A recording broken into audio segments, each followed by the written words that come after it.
Hi, Ashley.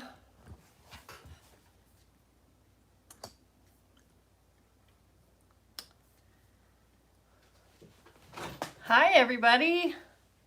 Hi. Oh, wow, from Sweden and Connecticut. Awesome.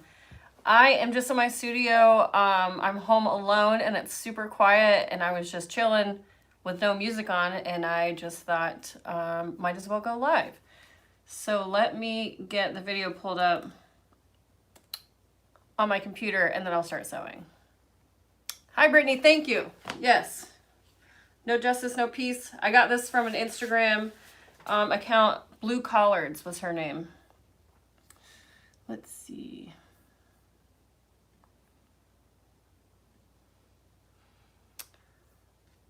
Here we go. Okay, Brittany, sewing up a snowdrop right now. Oh, awesome, Brittany. I've never sewn one of those. Ashley, I am working on a bunch of bifold wallets. You can see I've got them all cut. I've got a bunch. So like these are all bifolds. I've got all these laid out here. I've got some slim bifolds over here. So I've been in the studio for a couple hours just making stock for my upcoming events, and I just thought that I would go live. Okay, so how's everybody doing? What's everybody up to? I see that Brittany is sewing a snowdrop satchel. Oh, thank you, Colleen. Thank you. I got these from Zeelool, Zeelool. They were only like 30 bucks, and they're prescription. Definitely worth it. I've become somewhat of a glasses hoarder now that they're affordable. Before, I would have to keep my same pair forever for years and years and years because they were hundreds of dollars, but not anymore. Let's see. Oh, awesome, Carmen. Fighting with your embroidery machine, Janelle. That sounds really annoying. I don't have one of those, so I cannot commiserate with you. Here, I guess I'll angle you down. So I'm working on, these are bifold with IDs. I've been meaning to write this up forever for you guys, but I haven't because of whatever reason. I don't really know yet, but yeah, I'm thinking, I've been mulling it over. I have an idea. Maybe I'll run it by you guys and see what you think, but I was thinking about making certain videos available over on a different platform. All right, let's see. So I've got 1, 2, 3, 4, 5, 6. So I've got 6 wallets going right now. The hardest part is keeping everything separated and where it's supposed to be. Looks like I'm already missing an ID pocket. Oh, there it is.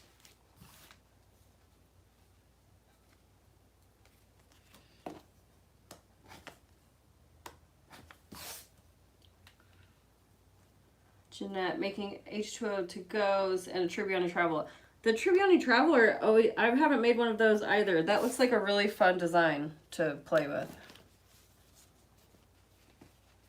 Diane, just about to start my day. Oh, getting out of lockdown. All right, that's exciting. How long have you guys been on lockdown? Making reusable snack bags. Oh, that's fun, Elaine. I used to make a bunch of reusable snack bags, and I've got a bunch of old stock just in my my cabinet over here, and sometimes I'll stumble over that old stuff. It's kind of nostalgic to see when I first started SewGnar what I was working on. Okay.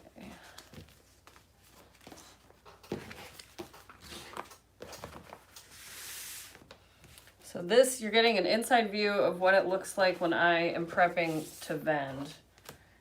What I did first was I went through and used this notepad and wrote down everything that I wanted to. Well, I started with bifolds, bifold IDs, and slim bifolds. And then I just wrote down all of the colors of the cork that I have and then wrote down what I need to make with it. And I've only done 3 colors so far and the list is still so long, and that's only 3 of my products. So luckily I have a while until my next event because I took a lot of time off because it's been so hot.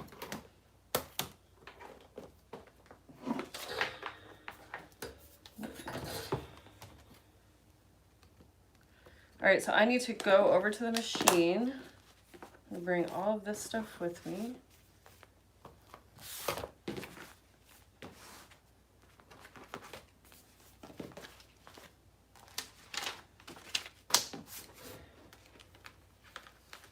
Making medium-sized snowdrop. I feel like the small is too little and the large is too large. Printed the large at 85. Well, Brittany, I hope that it turns out exactly how you want it. Finally, a downsize. Oh, nice. How do you say Asia? Is that how you say your name? I'm sorry. I don't want to mispronounce it. But I know that you said that you're from Sweden, so I don't know. I probably did.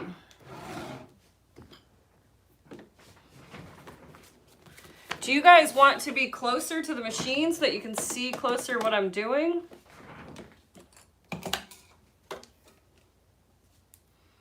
Nikki, getting ready to cut the coffin wall out. Oh, nice. Yeah, I have one cut out right here that I need to finish too.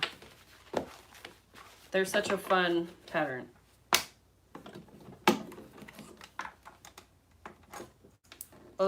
Like Osa, I know I'm American, so I'm probably brutalizing it, but Osa is how I would say that. Is that correct?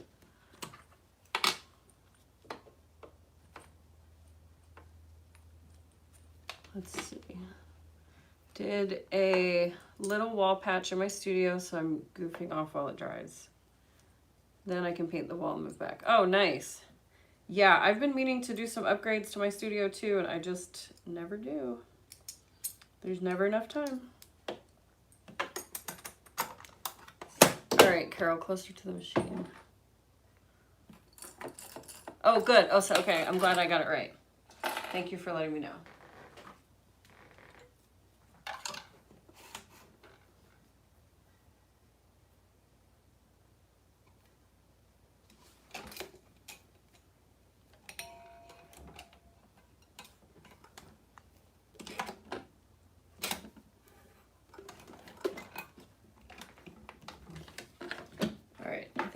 Bring you a little bit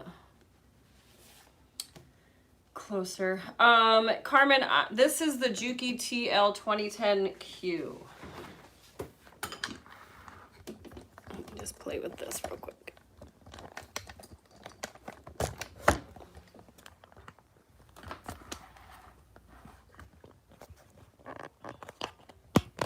Nope.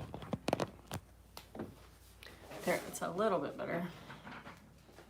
Here, I'll turn another light on too.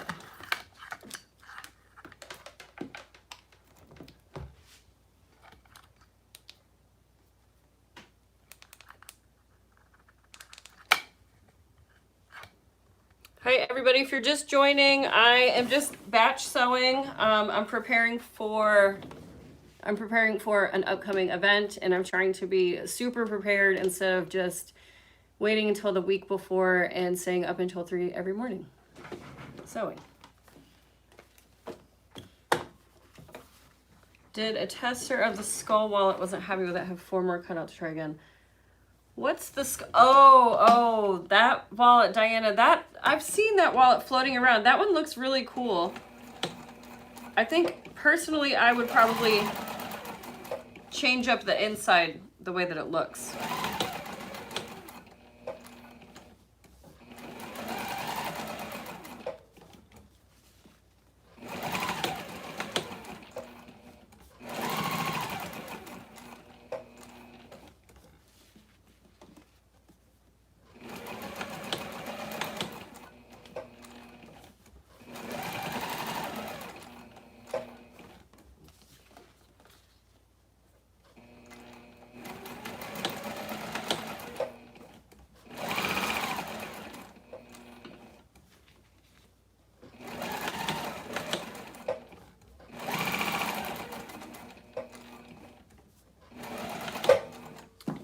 Eve asked, when you're in heavy production mode, do you use your scan and cut to cut out the cork? No, I do not.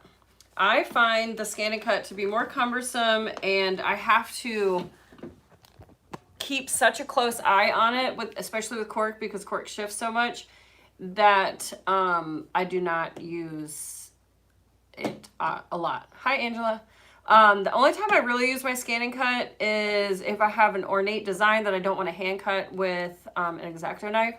But honestly, I've been using an X-Acto knife and my hole punch for so long that I don't know. I just don't use my scan and cut that often. I have it. It's right there. Or like if I'm doing a custom piece that needs extreme precision, I'll use my scan and cut. But I just find that it's, especially with my own patterns, because I have them all memorized. So it's just like really quick and easy for me to cut by hand. But when I am in production mode, what I do is I chain stitch everything and I keep it separated by the wallet. So these are all the card slots for the bifold, and then the cash slot. And then I already have the interior and exterior glued together. And I'm just going to chain stitch all of these together.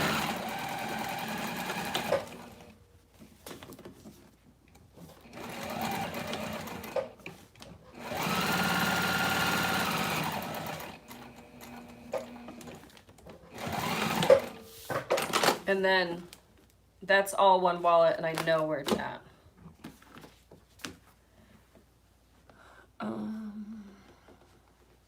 Diana, I'm going to make one change with the inside, and sewing around the snap near the skull face is not easy. Yeah, snaps on flaps like that can really pose a problem. So I've never made that wallet before, but I can see, especially with all the curves of the skull, how that would be a challenge.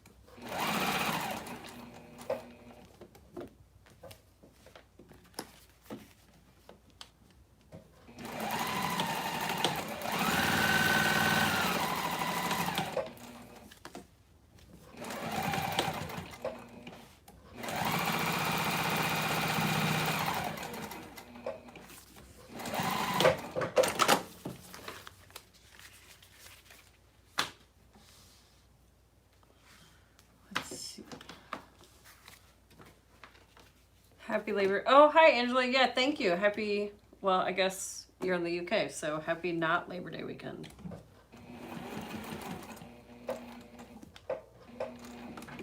I honestly don't even, I Googled it yesterday. What was the origin of Labor Day? I feel like that's something that I should know, and then I forgot to read it, so I really don't even know. All that I know about Labor Day is that we get a day off. And I can have any days off that I want. So for me, every day's Labor Day.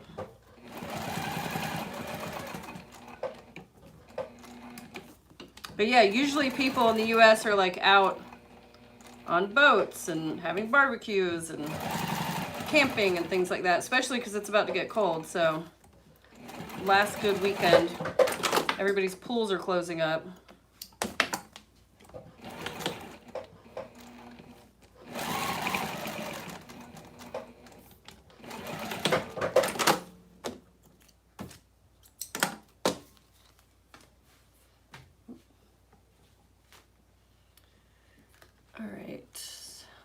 Diane, Nicole, what is your best seller, do I think? I would say on my vending table, my best seller, hi Joni, I'm sewing along with you. My best seller is the slim bifolds. I sell them for $25 and they fly off the shelves. And then as far as wallets go, for generally speaking, men get the bifold with ID or the slim bifold, and then women, or I don't know, I'm not trying to gender everything. I try really hard not to do that, but in my experience, tall wallets And then Triskells. My Triskells are 92, so they're a bit more pricey. But yeah, tall wallets. And the key fob wallets used to sell like hotcakes, and they're kind of slowing down, so I'm not sure what the deal is with that. Might just be my area.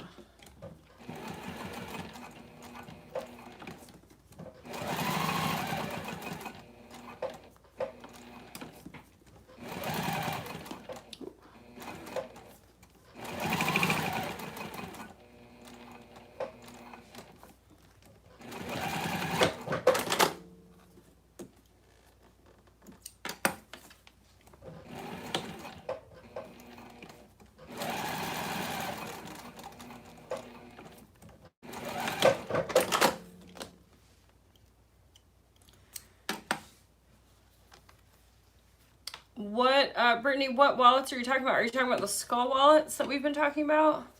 And also, don't be intimidated by edge painting. It can be scary because it's new, but honestly, once you start playing, it's fun. Just keep a rag close. And do enough base coat. Once you do it, you'll get hooked to it, though, for sure. If it didn't take so much time, I'd edge coat everything. Especially my bifolds.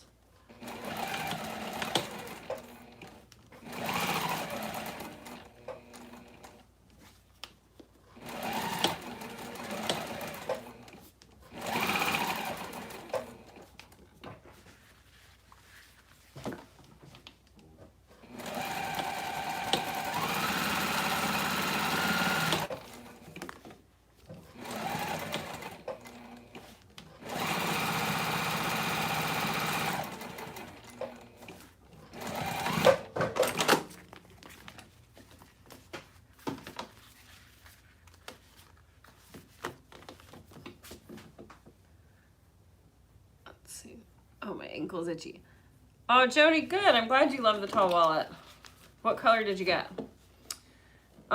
Mitch asked, how does working with cork compare to wax canvas? Extremely differently. They're just they're two entirely different textiles.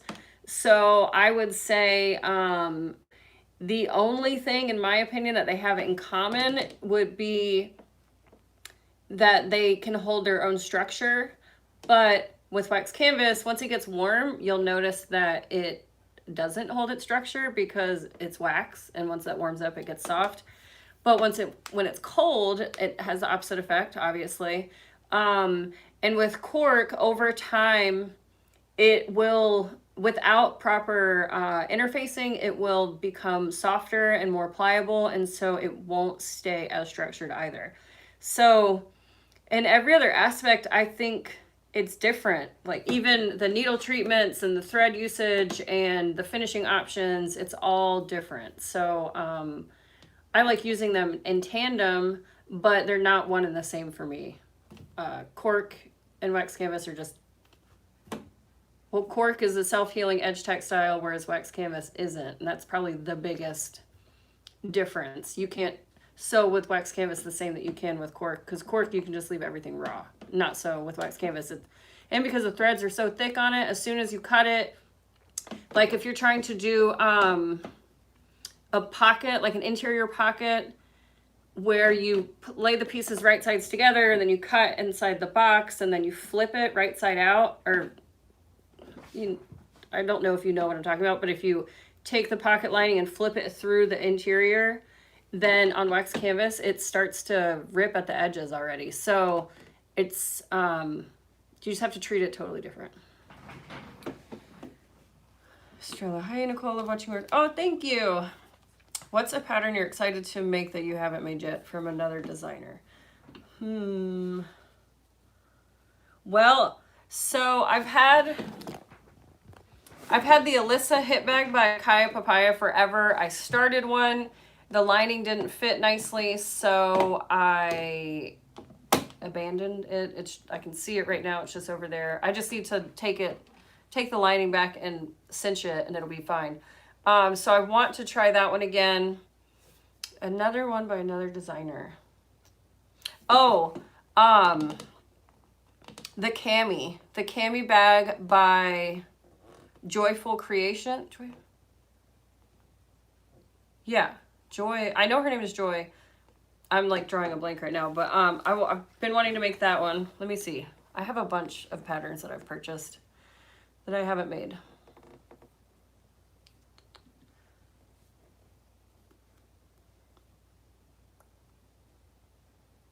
Where is that?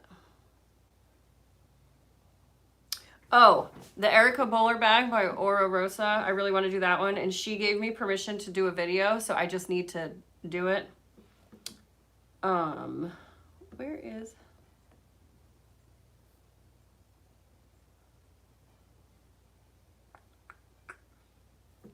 I have a lot of clothing patterns. I used to make a lot of clothes, but I haven't in a while. I don't know what I did.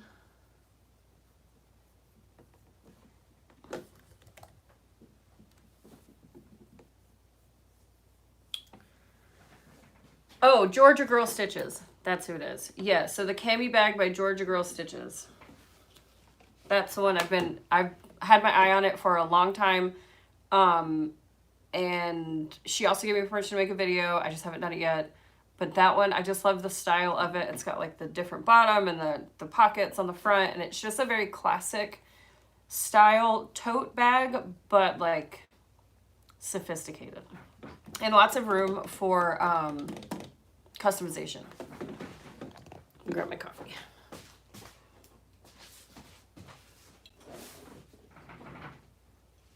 All right.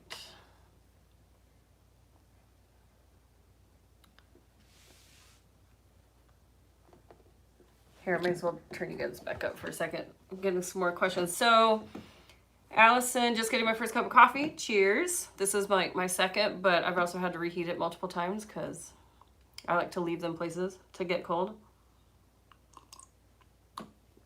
Oh, Mud and Thread. If you guys have not followed Mud and Thread on Instagram, do that. She's an incredible seamstress. Excuse me.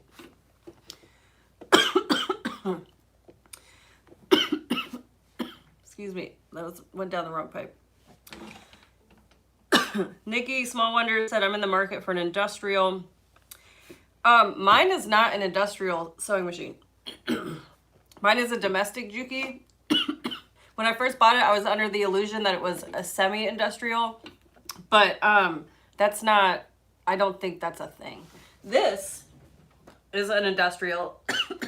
It's my console, but I'm so intimidated by it that you can see it just holds all my stuff.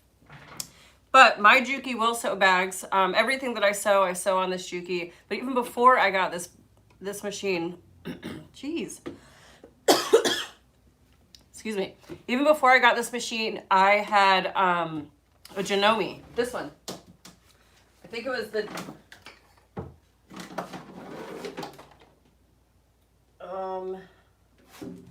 where's the thing? I think it's the DC 2012. But so that Janome, I'm pretty sure it was the DC 2012, and I made all of my cork bags and wallets on that.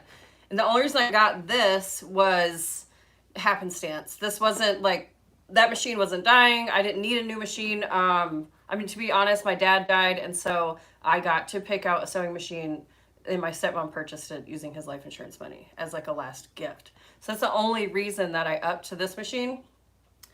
And in all honesty, the major differences for me is that this one is all metal, which I really like. It's, so it's like sturdy feeling, but if it has more power, it might have more longevity, like more of a life. I could definitely tell that my Janome, I was beating it up, but I was sewing heavily on it for years.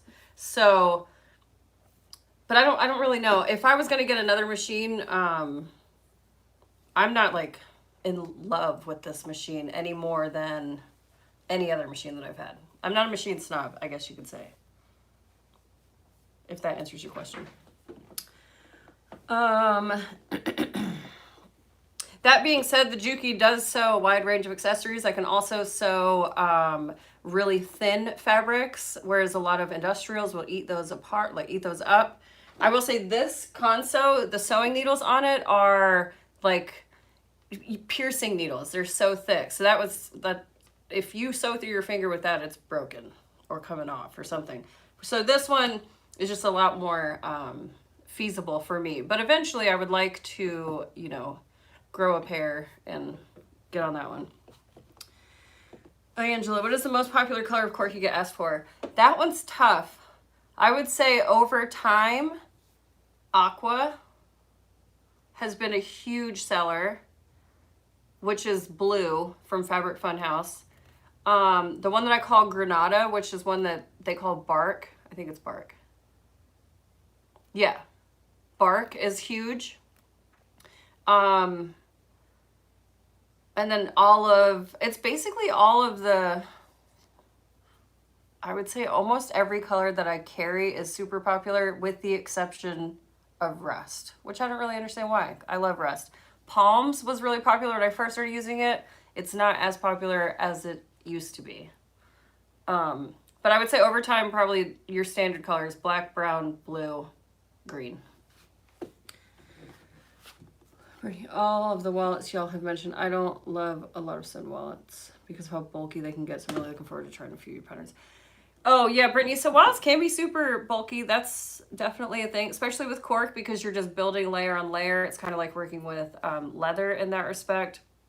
But don't be afraid of it. Just go slow, size up your needle, use a good thread, and you'll be fine.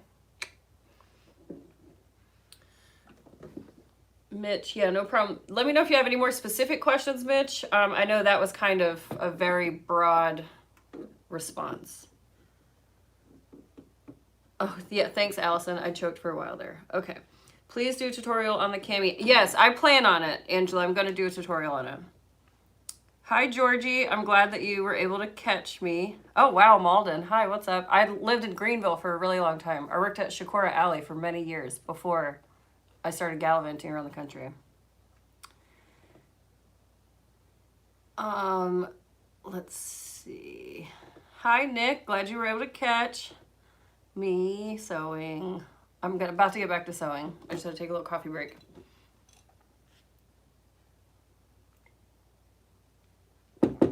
Oh, the most difficult bag I've ever made. The one, so that's kind of a two-part. The most difficult was the swoon bell, and that was because of what I used. I used a hand-woven textile. It was thick. It was almost like a Southwestern textile that my girlfriend who was pregnant sent to me. And I sewed it on that Janome, and that almost did the machine in. It was just too much. And then I followed it up with another Bell baby bag with cork and cotton. And that one uses foam too, but the Bell, it's a lot smaller of a bag than I had anticipated, so that the corners were tight. And if you've ever sewn swoon patterns, and you know that she always does a lot of tight corners, and which it's a beautiful design, but it is extremely hard to execute, in my opinion. And then the bag that I didn't know was going to be so extremely drawn out and take forever was the teddy backpack. The first time I did it. First time I did it start to finish, it was 13 hours, and I was on a tight deadline, and of course I waited until literally the last day to do it. But yeah, 13 hours from cutting to fusing to finishing, and it was really confusing because I'd never had made it before, and I was making amendments to it as I went, so I had to do a lot of calculations and amendments, you know, as they came up. So it was confusing process. But now I love making the teddy backpack, and it comes together really quick now that I've got my head wrapped around it. It does have a lot of pieces, but if you like it, it's a cool bag. I will say it sits kind of weird on your back though, so I want to kind of tweak that, because I made one for myself and it just kind of sits up here. I can go get it in a little bit if you guys want to see it. But Lori, hi Mimi. Mitch, I literally bought my sewing machine about a week and a half ago to make. Oh, Mitch, okay, so my best recommendation is just get into it. Just try it out. With Wax Canvas, I would definitely check out the video that I have if you haven't already. I did a whole little video on tips and tricks that I've picked up, but I am by no means a pro. So if you figure out anything cool, let me know.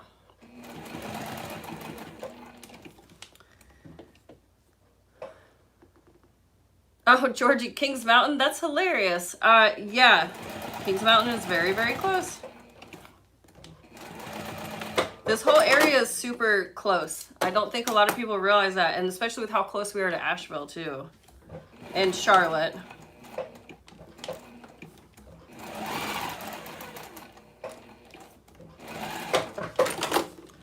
Okay. Oh, I got my glasses from Zeelool. It's Zeelool. And they were only like 30 bucks, so highly suggest. And they are prescription, and I love them. And I'm pretty sure this frame is called the Denis, Denis, and they have lots of different colors. I love these. Yeah, I'm going to also, since I started sewing, I'm going to tilt it back down. Okay.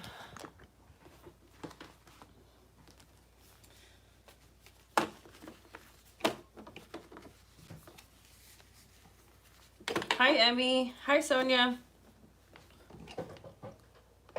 I made your key fob wallet and I get tons of compliments. Oh, that's so awesome, Angela. I'm glad to hear it. I'm glad that you like my patterns too. The key fob was my first like aha pattern that I, you know, like the bifold and trifold, I'm just redesigning the wheel basically, but the key fob was my third pattern that I put out, and I was especially proud of that one and how the technique.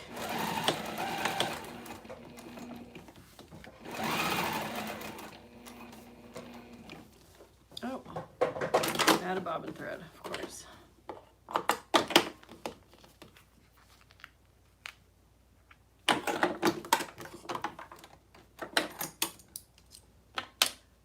Hi, Zaba. This is a quilt behind me.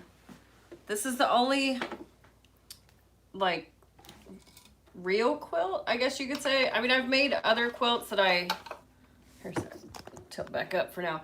I have made a few other baby quilts for people, but I always hand quilted them myself. And this one I took to a long arm quilter and had it done, which was a really fun experience. I had the intentions of giving it to my niece when she was born, and then she's just been sitting here and my cats lay on it. But yeah, this is what it looks like. It was one of those packs that had the 12-inch blocks in it, and so I just put them all together. Oh, there's cat hair flying everywhere.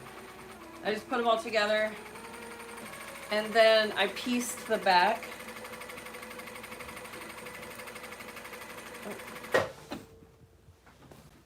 I pieced the back down here.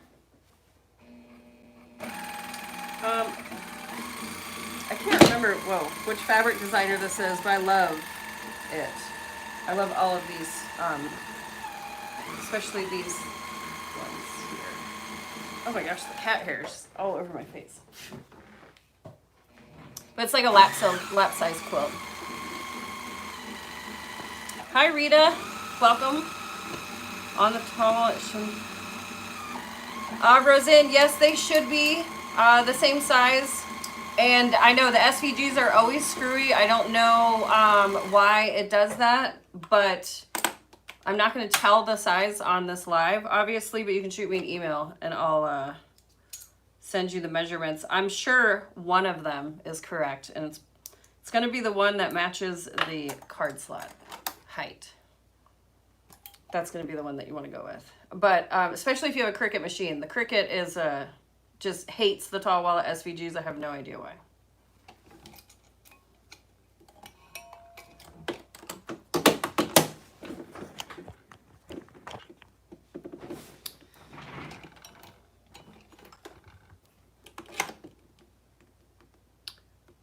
Emmy, I am making a bunch of different bifolds and slim bifolds for my vending table. I'm just batch sewing right now, so I'm chain stitching all of the individual wallets together, and then I'm going to go back and start assembling the card slot panels. And when I batch sew, I always do it by grouping of color so that I don't have to change my thread.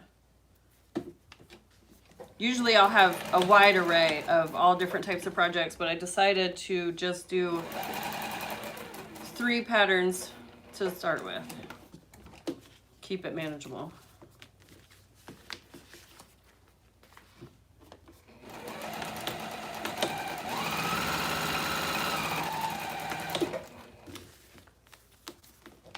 Thank you, Zaba. Yeah, I love this quilt. It's the first quilt that I ever hand bound, and I really enjoyed that process of sitting at night and, you know, hand binding it, and it was a lovely process. And I have lots of fabric for quilts and lots of babies to make them for. I just never make them.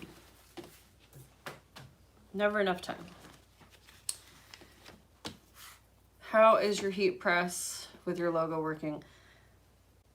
It works great, but I had to go through a lot of trial and error, especially with the company. And I've already had some mishaps with it and had to argue with them to get replacement pieces. So as long as it's working, it works fine. But yeah, sometimes it doesn't like to work. And it's an expensive piece of machinery to not work. But I will say it's much easier, and I get much more consistent results when I use the branding machine over the handheld iron. But I was very thankful to have the iron when my machine went out, or the handheld piece when my machine went out. I can show you the difference. So this is one that I used the handheld iron on. You can see my letters are a lot deeper than the narwhal. And then this is one that I used the machine on, or the press, and it's a lot more consistent all the way across. And it just leaves a super subtle imprint, which I really love. Whereas this one, sometimes from holding the pressure on the back end, a lot of times the horn would go all the way through the cork. This S is like almost all the way through, you can see. But with the press, I don't have that issue at all. It doesn't burn it either. Whereas the heat, or the handheld, sometimes I would burn the cork.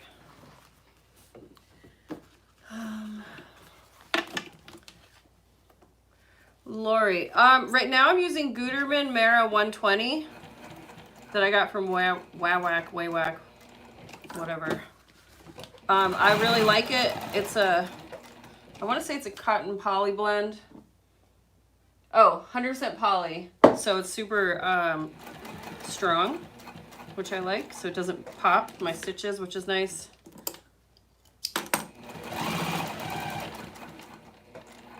And I like the thickness of it.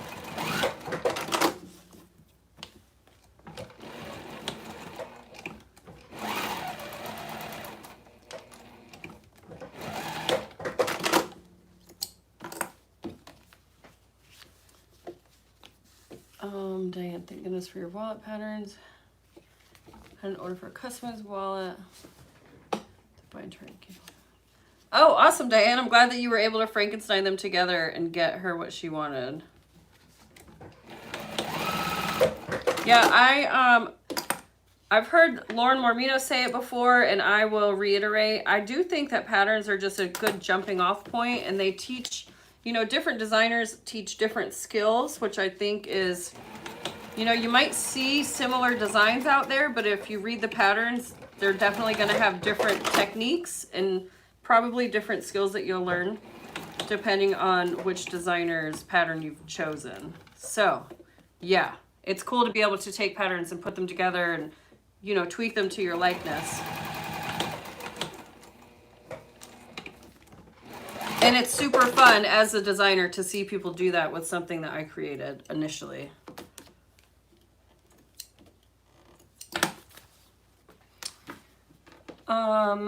Allison, I'm using the Juki TL2010q. Did send you email at the end of August. Yeah, that's the right email address. If you sent, I remember getting one recently and I sent back a full list of measurements, Roseanne. So maybe, have you checked your spam folder? Let me know, check your spam and let me know if you didn't get it and I'll resend it. Yeah, because just the other day I sent a whole list of every measurement for the tall wallet.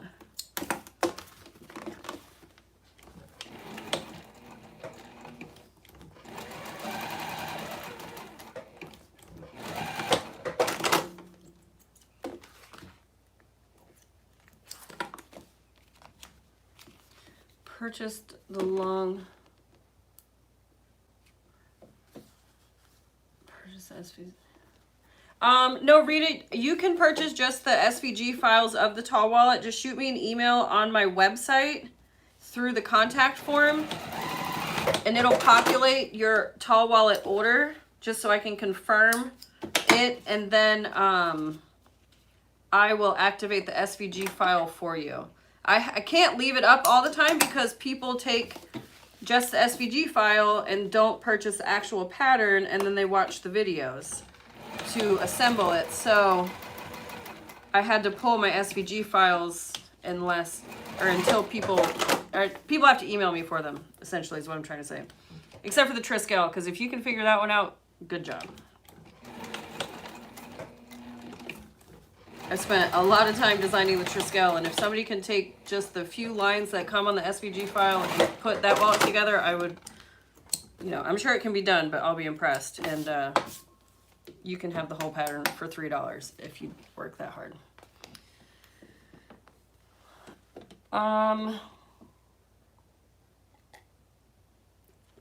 Allison, I'm using a size 16 right now, but a lot of times I use 14s. Let's see, where did you get your logo from? I had it designed on Fiverr many years ago. It's Fiverr. But I told them the elements that I wanted, and that I wanted it to be minimal, and that it was going to be a narwhal, and that's what they came up with. So it was, if you've never used Fiverr before, it's basically a marketplace for designers, digital designers, and you can get anything and everything designed there.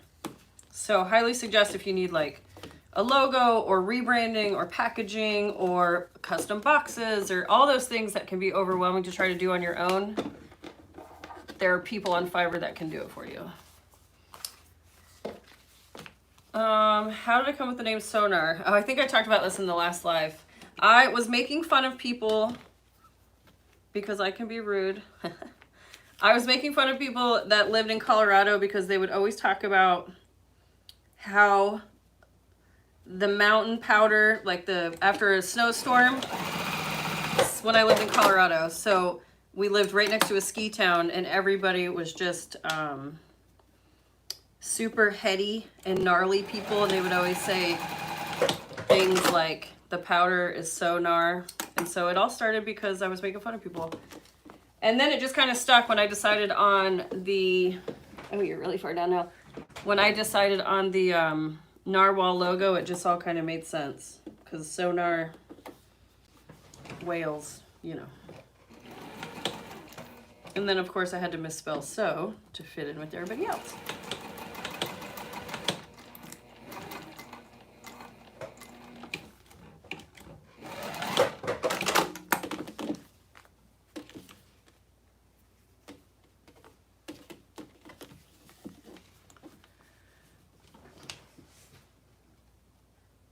What is very sad, Roseanne?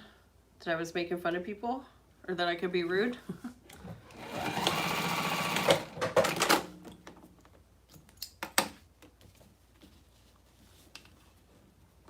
Let's see. Is that a bifold wallet? Do you have a pattern? Diane, yes, I am making the bifold, and yes, it is available in my shop. I also have the trifold and the key fob, all sorts of wallets available in my shop.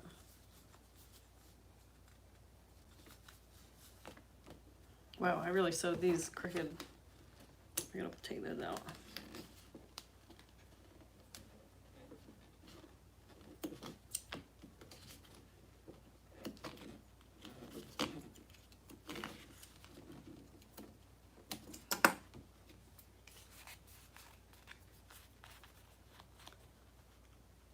Diane, oh yeah, Fiverr, they have so many choices on there. I just found somebody, I looked at their portfolios and just decided that way. I found who's interpretations of people's ideas that I like the most, and that's how I chose. And then also what I could afford at that time, because as you've seen, prices vary wildly on Fiverr.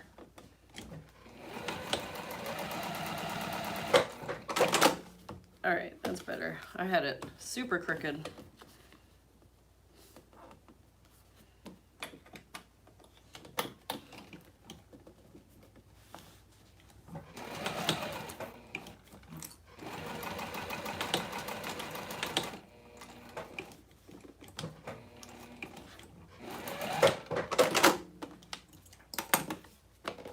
So I have one wallet almost done.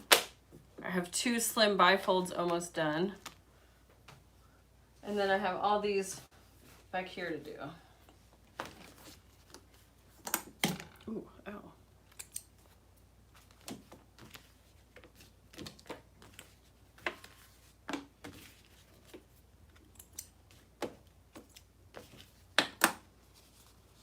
Oh, Roseanne. Yeah, that they're taking the SVG without buying the pattern. Yeah, that's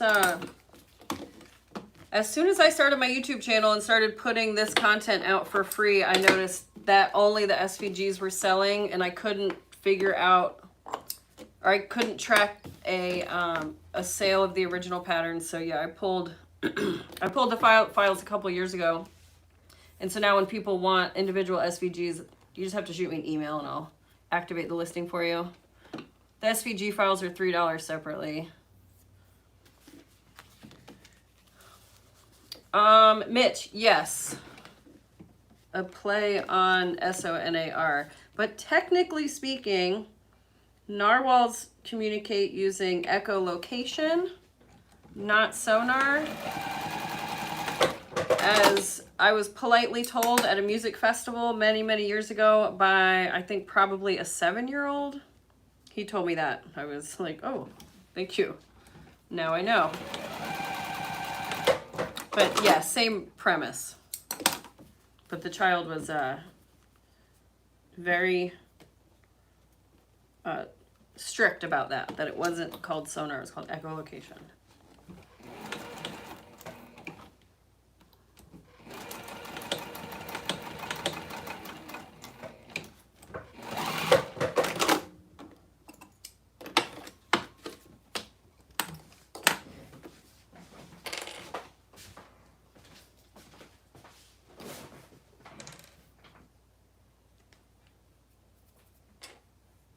Yeah, Colleen, I was more impressed by this kid's knowledge than anything. So I try to emulate that. And when people ask me about the sonar being a play on the way that whales communicate, now I feel like I have to disclose that technically it's echolocation. Hi, Amy.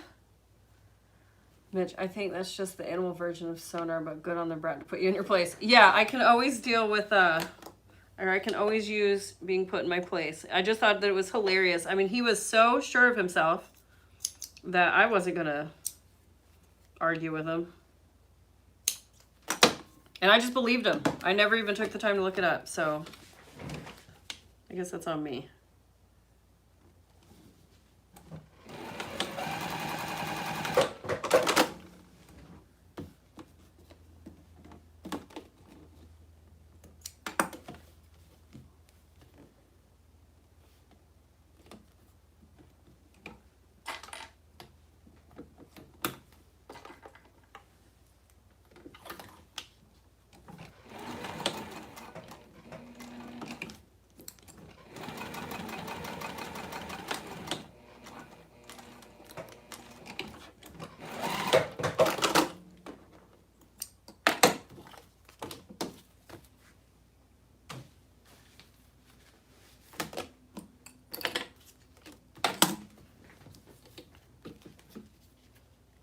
Hi, Jade.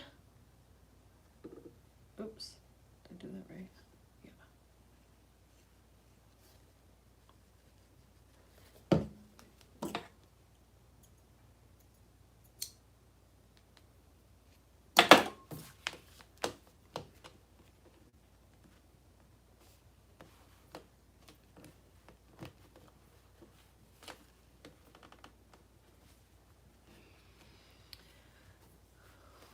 Do you sew vinyl as well as cork? And if so, do you use the Juki you're sewing on?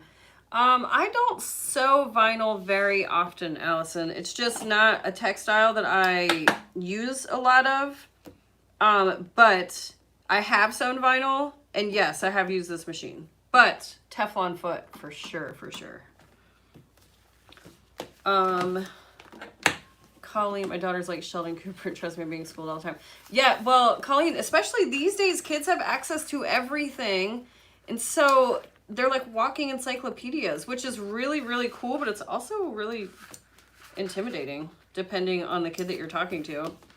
I was a nanny for a really long time, and I loved it. Kids are the best. I also I worked at a preschool for years. And kids are really, truly my favorite beings on the planet besides animals, just because they're so honest and just so pragmatic about everything. You know, they're just so concrete, which I really enjoy. But it can be embarrassing from time to time.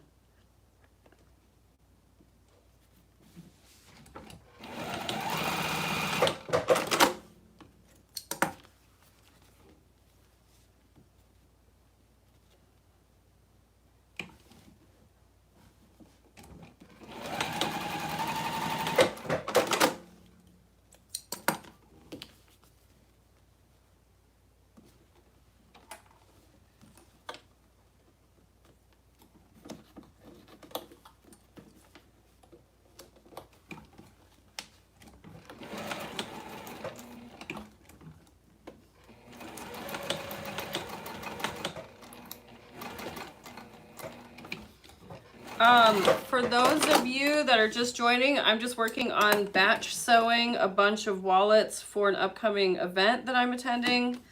Right now I'm working on bifold wallets and slim bifolds. And if you can't make heads or tails of what I'm actually doing, it's because I'm doing everything in the same step. But I'm making 6 wallets at once. So I do have individual videos on how to make the bifold and how to make the slim bifold, which is a hack off of my key fob wallet. So if you're confused, but you want to see what I'm actually doing, but just while making one wallet, just find those videos on my channel.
All right, one more to sew in the batch.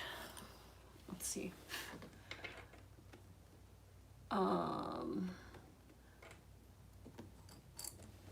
Freud family, someone may have asked already.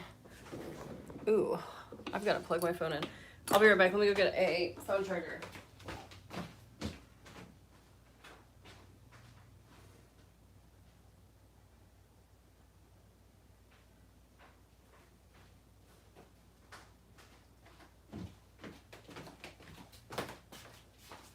I have to turn this extra light off. Oh, you didn't even tell. So somebody asked if I have always been SewGnar or did I rebrand? I definitely rebranded. I was called 2611 Art. My husband and I were a duo situation. How does that not? Hold on, be right back.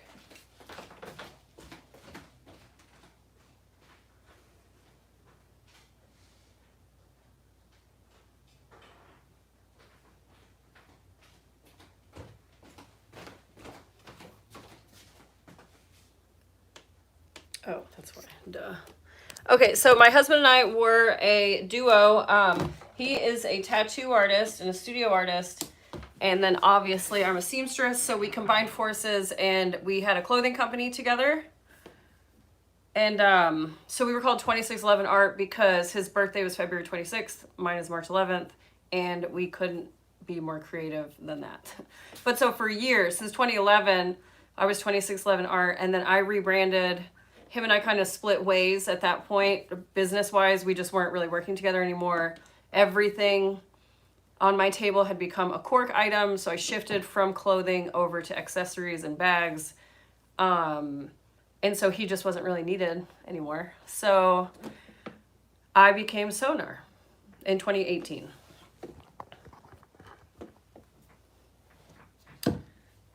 Let's see. Being the nerd that I am, SewGnar is short for sound navigation ranging. Hey, I like that, Mitch. So hopefully I'll remember that, and I'll be able to pull that out of my knowledge arsenal. Historically, I do have a really bad memory. But maybe. I remembered that it's echolocation, so maybe I'll remember that.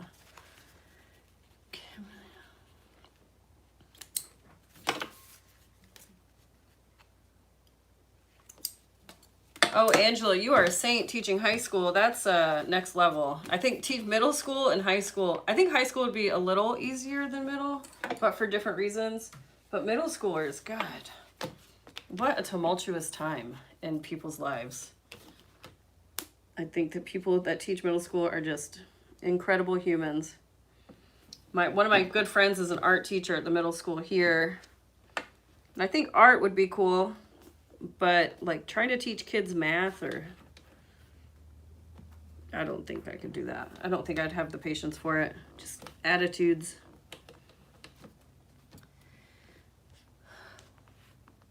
All right, so I'm going to ask you again. I know I asked you whenever you won the contest a long time ago, but do you say your name Letitia or Leticia? Sorry. Either way, I'm glad to have you here. Oh, where'd it go?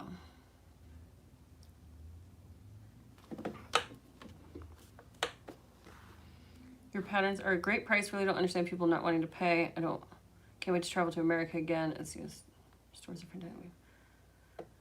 Yeah, Angela, I don't know. I mean, I did reprice all of my stuff this last year. I put everything to one price of $8 instead of having them between 8 and 10, just to make it easier, more accessible for everybody. But yeah, I mean, I don't understand it either, but what are you gonna do? Emmy, I'm glad that you enjoy watching me sew.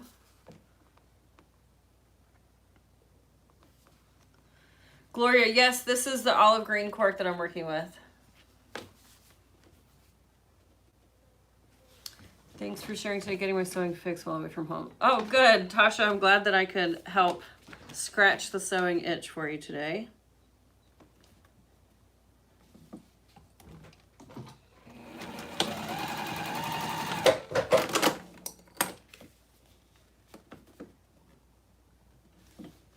If I miss your question and you want to get an answer to it, just ask me again, because it's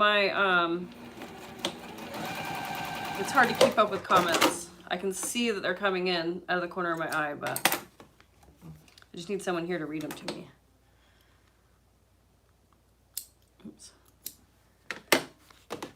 Any new patterns in the works? I don't really have any new patterns in the works right now.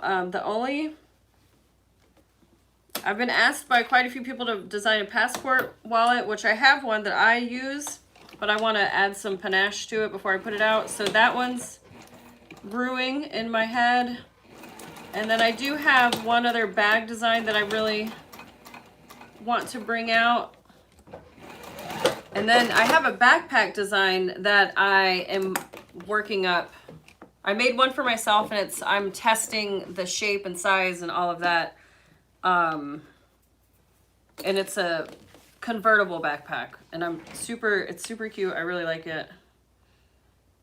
I just need to make another one and figure out where the kinks are.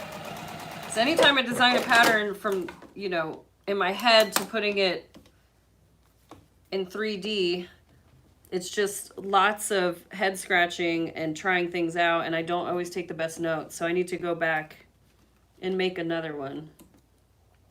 But yeah, I've got some stuff brewing, but nothing, I don't know how designers put out patterns like constantly. I have a hard time because I'm not just a pattern designer. I also sew full time and, you know, have my custom shop and I'm vending everywhere. And so I wish I had more time to just sit and design, but I don't, unfortunately. Okay. All right, so we've got everything batch sewn. So now I need to go back over to the cutting machine or cutting table and I'm going to trim everything. Whoa. If I don't drop everything first. Ooh.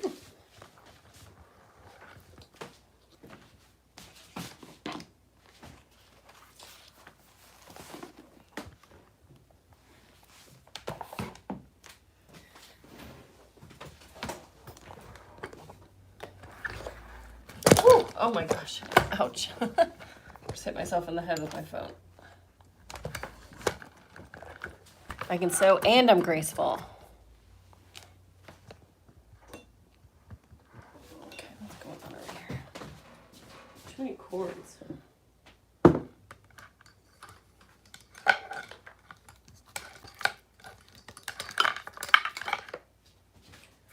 Oops.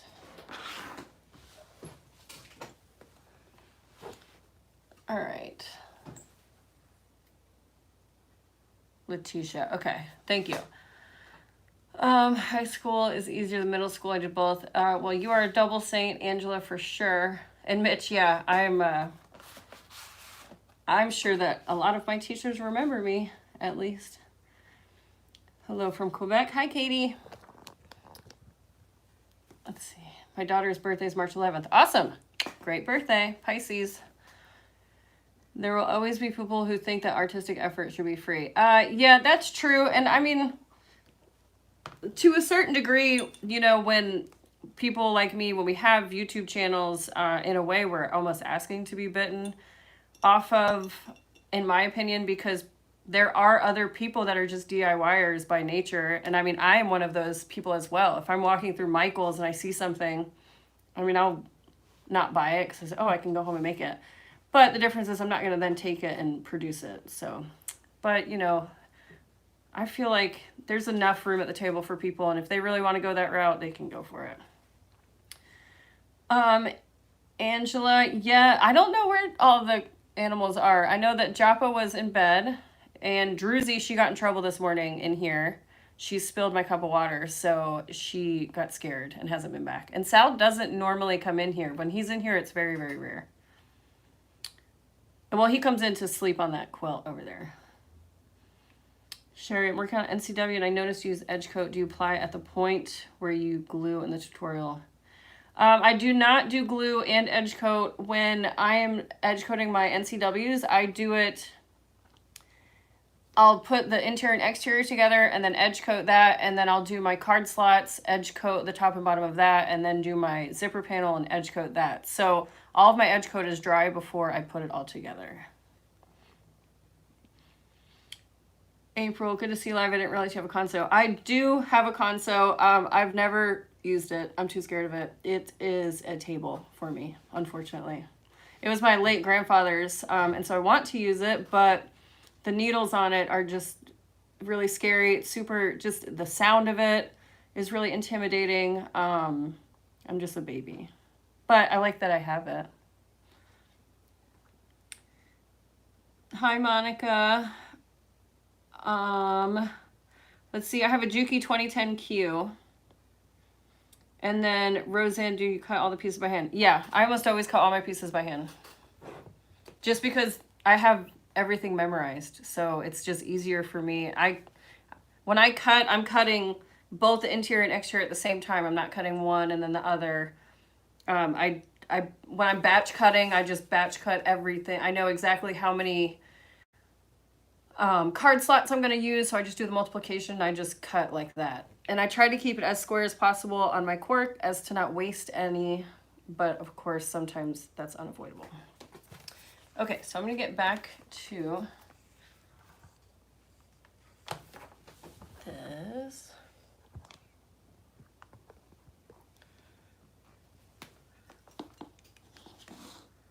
Let's see, Karen, awesome. I hope that you enjoy it. I love it now that I've gotten used to it.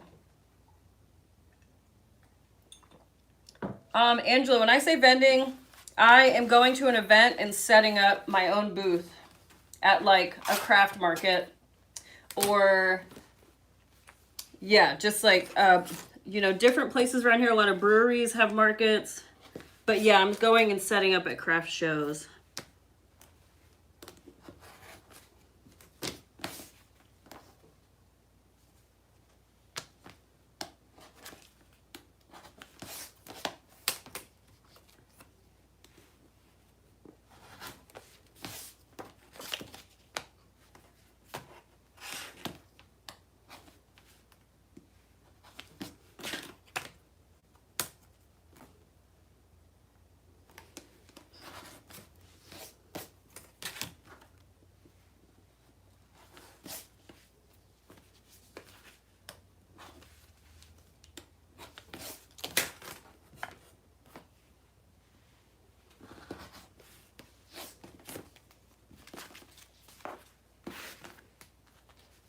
Oh my gosh, just from picking up that quilt over there a while back, the cat hair is still all over me.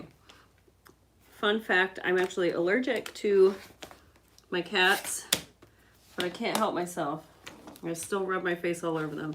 And I'm not allergic like anaphylactic or anything, but if I get pet dander on my face, it is game over. And I have done that. No, I feel like I can't get the hair off my face.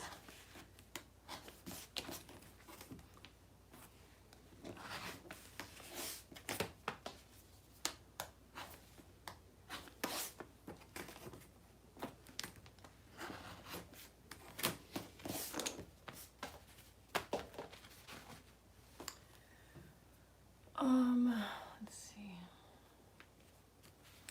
April, yeah, I had, when I first got the console, it had been sitting in my grandfather's studio for years, untouched.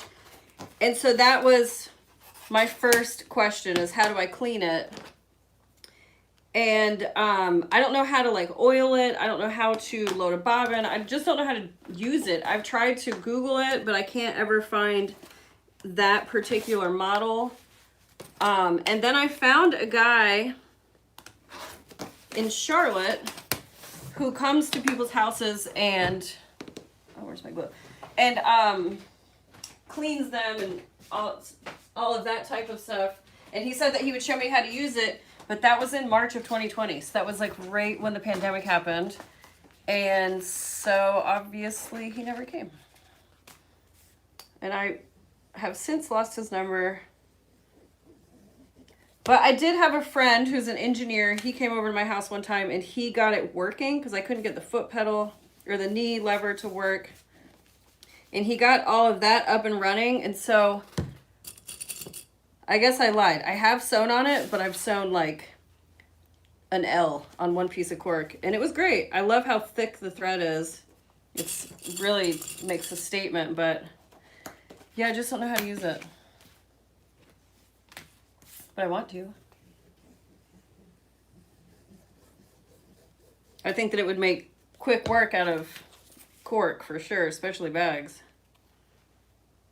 Because my grandfather used it to make sails, like parasails.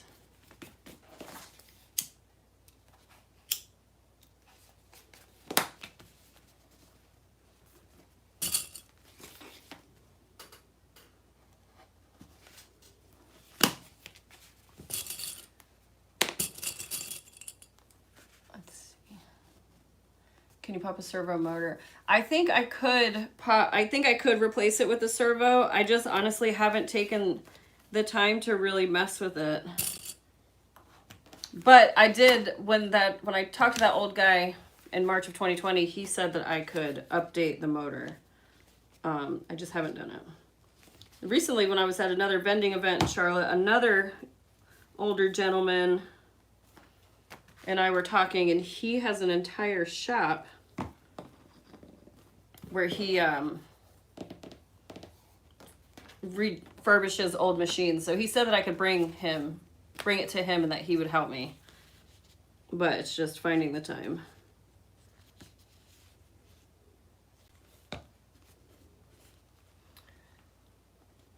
Do you always purchase cork at the same place? Lori, yeah, I always get mine at Fabric Funhouse. Always, always. I used to order it directly from Portugal, but I had a horror story, which I talked about in my last live.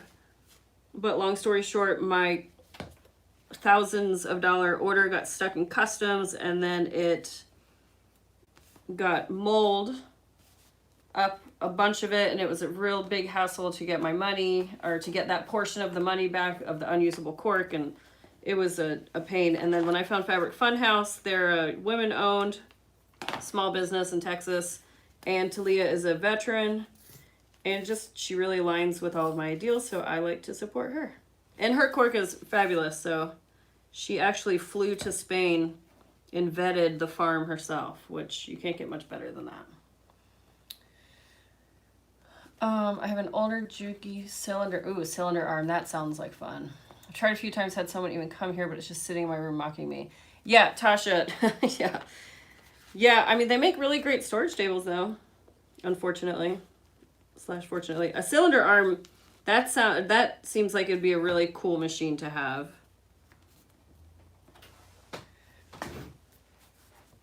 I sew all my cork on my Savage Industrial. Oh, Diane, I've never heard of that brand. There are so many industrials out there. I think that Juki just kind of got super popular a few years ago, and I'm not even really sure why, but it was all that I saw anywhere. And they just had this big boom here, but there are lots and lots of other super great industrial machines out there too.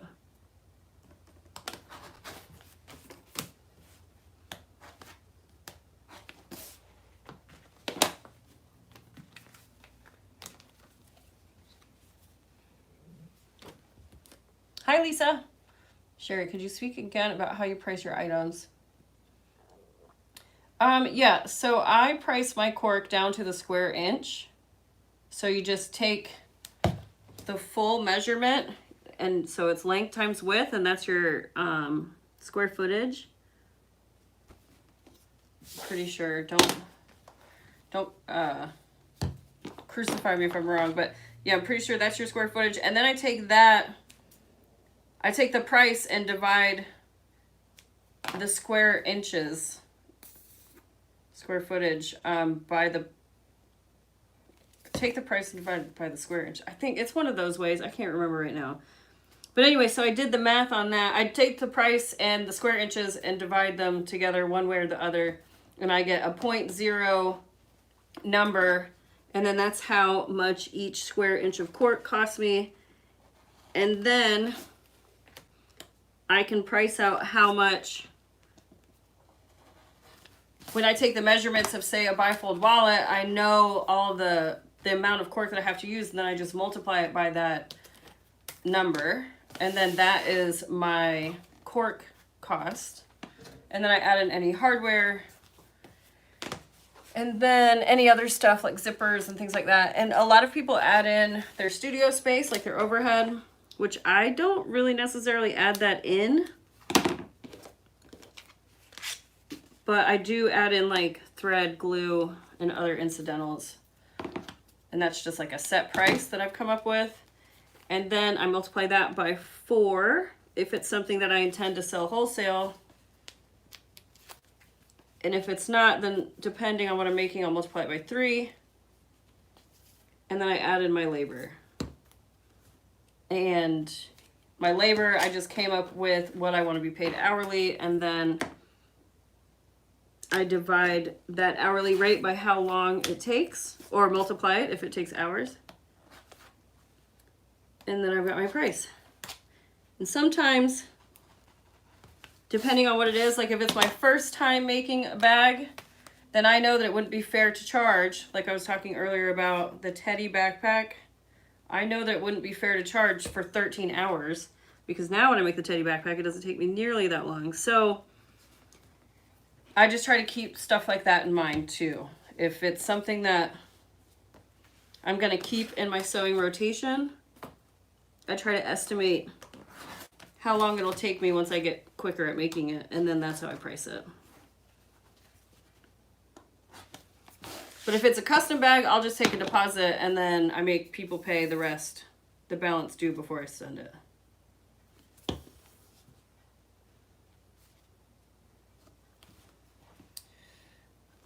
All right, let's see. Does Fabric Funhouse deliver internationally? Emmy, they do, but I don't know that they deliver to every country. So, but shoot them an email. I think you can do customer care at fabricfunhouse.com and give them your address. And they can let you know. But if you're in the UK, I think it's, I don't know. Zeba, if you're still in the room, if you want to say where you get your cork from. The admin from my sewing group and a dear friend, I must say. We've never met, but we've gotten close over the last year and a half, 2 years. She lives in the UK, so I know that she has a good source for cork. Gluing the sides is easier to sew. Letitia, it is easier. It also just holds everything in place, like when I'm shifting it around and moving it. So I just have gotten into the habit of gluing. Hi, Alicia, I'm not sure how to say your name, but hello. I'm glad to have you here.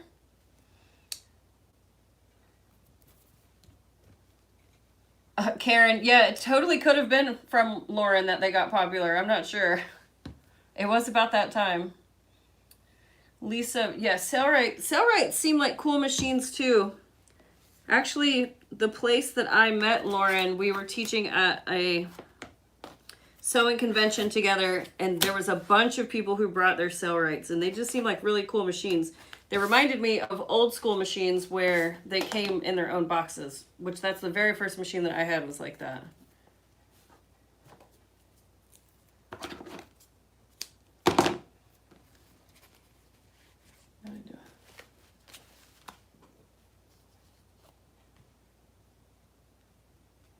What size thread do you use on your Juki when sewing your cork? Elaine, I always use the, I don't know the text. I can't remember. That came up in my last live. Somebody figured out the text for me, but I'm using Gutermaan Mara 120. And I want to say that it feels like a 40 weight. And I can never remember what Tex 40 weight is. But it's a 100% polyester thread.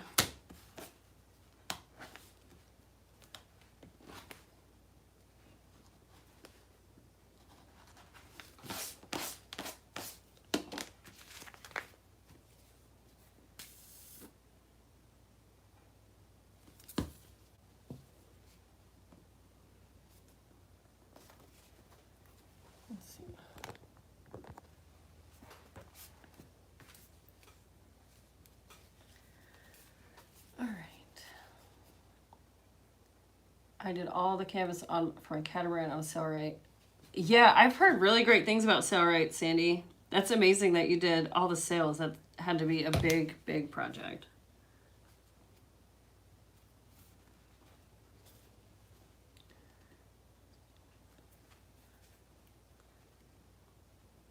Okay, here's Zeba. She is piping in about the cork in the UK.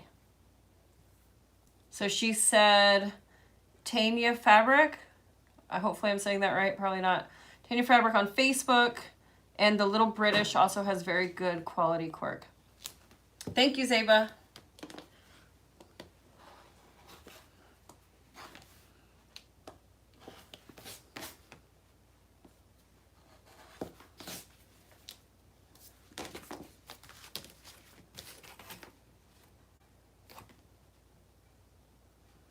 If you guys don't follow Zeba, you should, actually. If you're on Instagram or Facebook, she is So Special by ZM, and she has been producing some incredible quilts, which, Zeba, I saw the quilt from this morning, and it's gorgeous, as always. Diane, love how you slice the corners. Oh, yeah, I've cut the corners for so many years that, I guess literally and figuratively I cut corners, that, yeah, it comes as... I don't need to measure it anymore. I'm a natural cutting corners.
Is Fabri-Tac the only glue you use? When I am gluing while sewing, yes. Fabri-Tac is just so quick drying that I love it.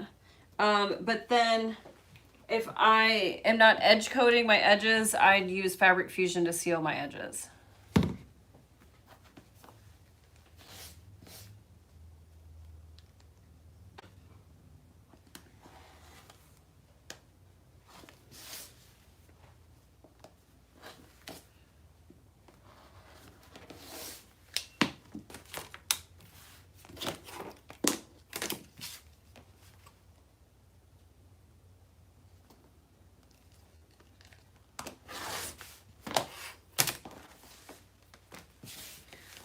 All right, ready to go back to the machine and finish off these 6 wallets.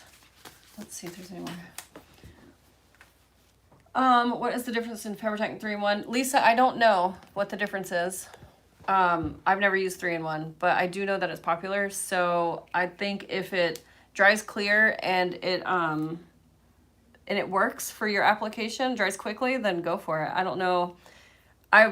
Beacon sent me a box of glue to try out, but 3-in-1 was the one that I didn't get. But Fabri-Tac is really good. Diane, let's see. I haven't put out a pattern with the ID window. It's been on my to-do list forever since I came out with the bifold. And it would probably just be an add-on, or I'm thinking about, I mean, I guess I'll just say I've been thinking about it forever, and I have it all set up. I just haven't launched it because I didn't know how it would be received. But I have videos for a Patreon for a membership situation, and videos like that would be available on that platform. And then all of my videos that I put on YouTube would be available on Patreon as ad-free. So I just haven't had enough confidence to launch it. I've had it designed for a really long time, but yeah, I just haven't launched it yet. So, but those are the types of things that I've been saving for my Patreon. So yeah, that's why I haven't really put it out yet, to be honest. Sherry, good. I'm glad that you're here and hanging. Let's see, Brittany. Just make sure that the Fabri-Tac lid is on. Yeah, that's the only thing with Fabri-Tac that is super, super annoying is when you get to a certain amount, usually about 1/3 or less, it just bubbles out a lot. So keep your caps.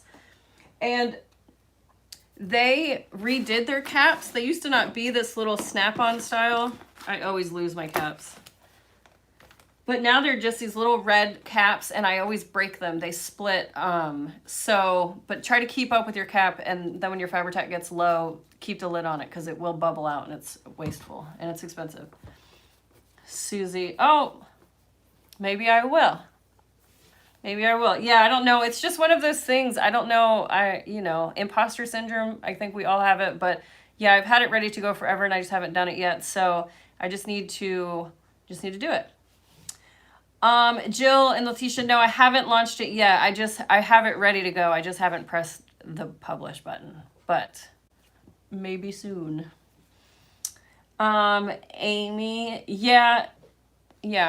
I think I've seen your hacks, and that was good.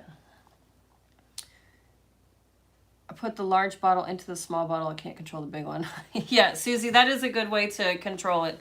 And usually whenever I get low, I just open up a new bottle, or whenever I get about halfway, I open up a new bottle.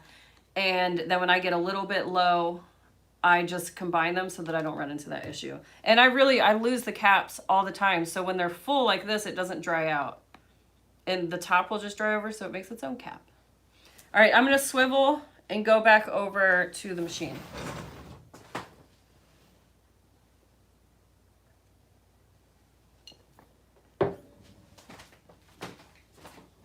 Oh, I found the cap. So these are the little caps that they went to, and they're such a pain because I was pushed down on it too much and it cracks it. But they used to have the screw-on lids, which were much better.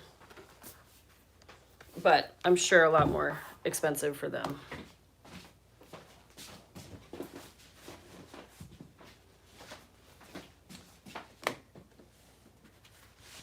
right.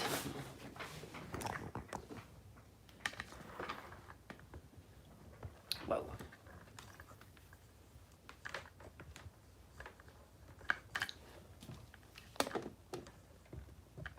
I have my phone plugged in because it was dying, and so now the cord, there we go. That's a little better. Let's see. Oh, you guys are gonna make me blush. Yeah, I'll put some more thought into the Patreon. I just figured that it would be nice too, because I know I watch YouTube all the time, and being a YouTuber, monetizing definitely helps. You know, it helps to get the additional income, but I understand how annoying it is for the ads. And so I figured on Patreon, I could do early access to all my videos before they even hit YouTube, and then they would all be ad-free. And then I've thought of some other fun little perks too, like, you know, discounts on new patterns or early access to patterns, things like that. So I just have to press publish. And I guess upload some videos since you guys really want it.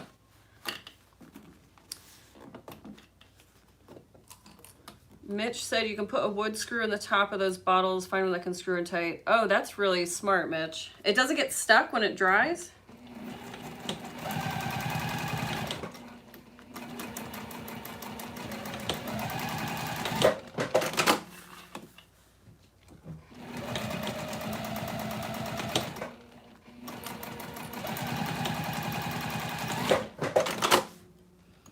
Somebody asked earlier what my biggest seller on my vending table was, and it's this wallet, hands down, all day.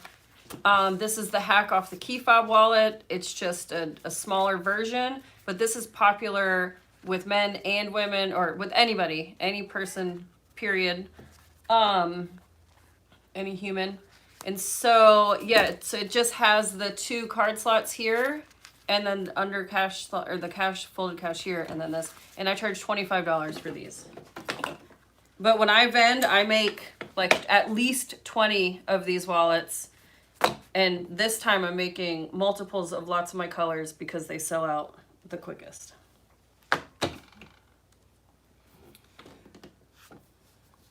Woodworkers do that for their glue bottles. Oh, that's such a good idea, Mitch. I just never even thought about that.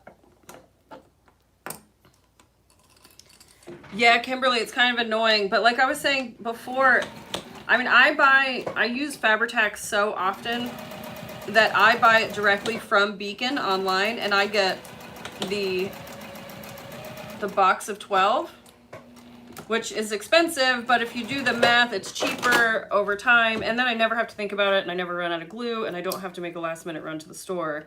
So by the time I'm getting to be about a third of the, or a half of the way full on a big bottle, I open up a second bottle.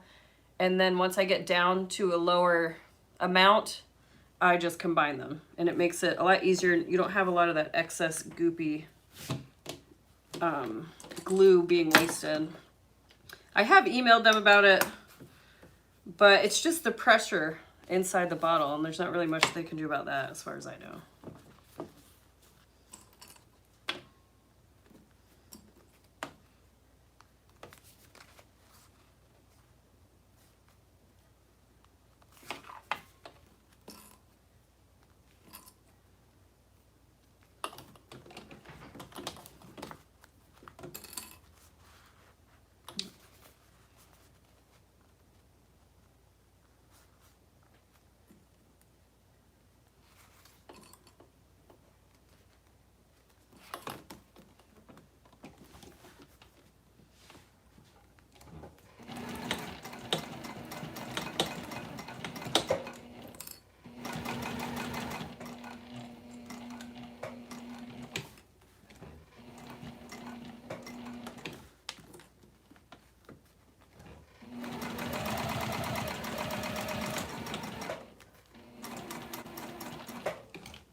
Oh, good. I'm so glad you guys are excited about the Patreon idea.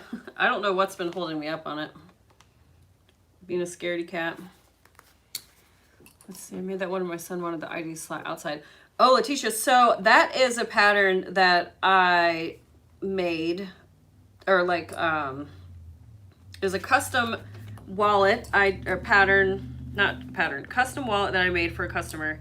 And he wanted a money clip here and no cash slot at all. So it was just a money clip, excuse me, to hold the cash.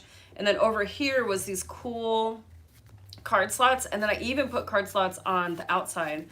And it was a really, really, really slim bifold wallet that also was a money clip that I think that I might write up because it's just a kind of a new take on the bifold, and it uses less cork, and it's just kind of more like an artsy wallet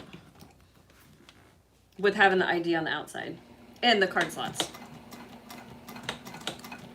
I might have taken a photo of it. If I did, I'll post it somewhere. I'll post it in my sewing group maybe and vote. Have you guys vote, see if you want me to write it up. So if you're not a part of my Facebook group, join it. It's SewGnar Sewing Patterns. You'll have to answer questions to join, so do that or else you're not going to be allowed in.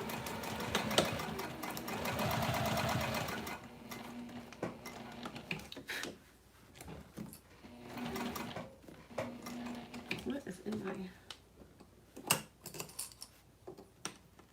It's like a piece of fuzz or something down there. Can't see what I'm doing.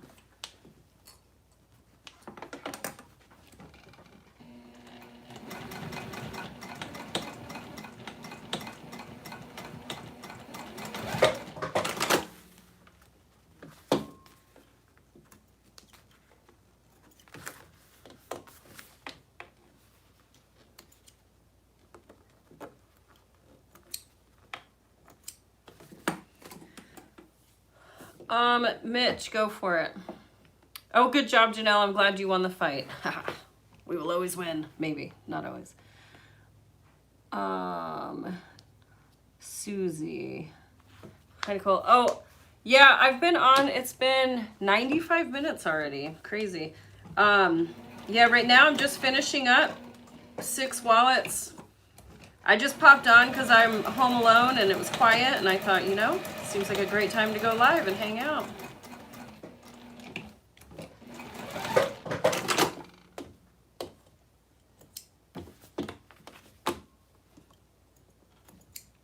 But I do still have to glue all the edges and stuff, so, I mean, if you guys want to hang out still, we can.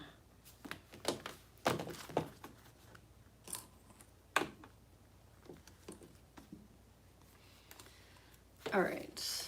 Brittany, that sounds awesome. My husband would love something like that. Oh, Brittany, awesome. If you're in my group, or if you're not in my group, join. I'll try to find a picture. I'm not sure. I'm pretty bad about, with a lot of custom orders, I never take pictures. I don't really know why, because I'm a dum-dum.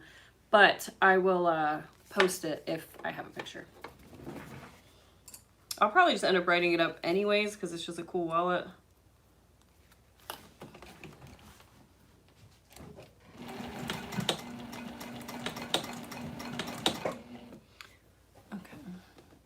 Rika Joanne, we have opened up cases of Fabri-Tac that had bubbled up and spilled out. I buy 3-in-1, never had any problems. Dries quick and easy to sew through. Oh, that's good to know, Monica. Yeah, I was saying earlier, I've never tried 3-in-1. I don't know what the difference, do you know the difference between 3-in-1 and Fabri-Tac? It sounds like maybe the viscosity is different.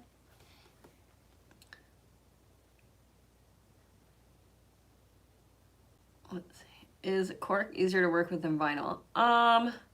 Jean, I don't know. That's, I think, a subjective opinion because I don't work with vinyl super often. And I'm very familiar with cork. I would err on the side that cork is easier to work with, but I think the same could be said about people who work with vinyl and don't work with cork. So I think as long as you have a Teflon foot and the right needle and right thread, either is probably okay or easy.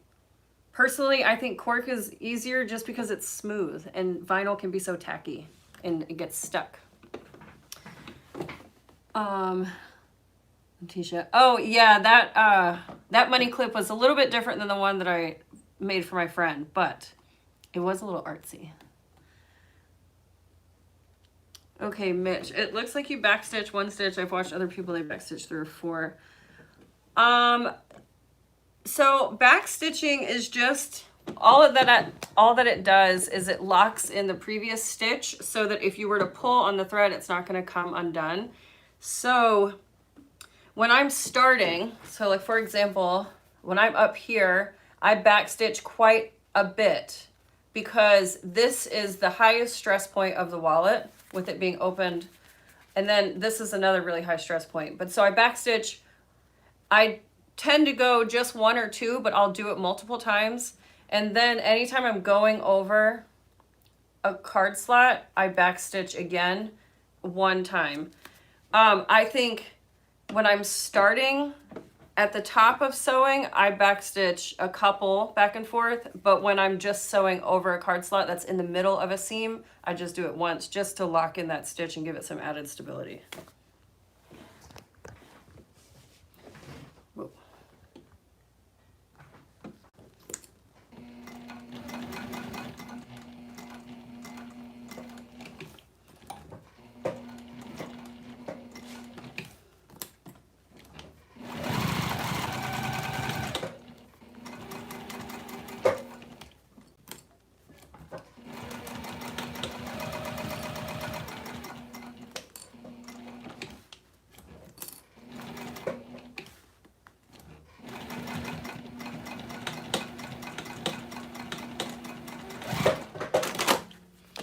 Mitch, another way to lock your stitches in without backstitching is to pull your threads through to one side and hand knot them. With the thread that I'm using, it's not, I mean, I do it, but a lot of times it seems easier to do on threads that are thicker. And so I don't know if you can see, but you can see exactly where I backstitched over my card slots there. And a lot of people don't like the look of that, so they don't backstitch on those areas. But so that's, especially if you're using contrast stitching or contrast thread, you're gonna see the back stitches a lot. But I don't mind it, depending.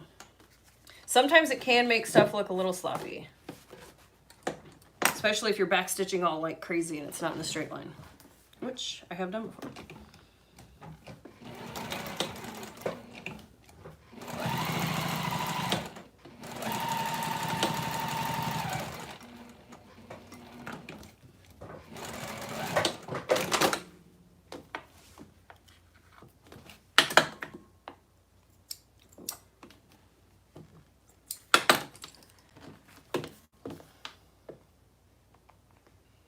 April, yes, please. Hang out. You're so much better putting glue on. Oh, yeah, the clear glue can get, I don't know, it's like I've lost my touch with it recently. I think because I'm not only gluing my edges, I'm, edge coating now too. So I've seemed to have lost my touch a little bit with edge coat or with gluing my edges. I think it might also be a situation of not having a good towel to wipe with. But yeah, I get glue everywhere now. I don't know, it's like the first time I've been doing it. I don't know why.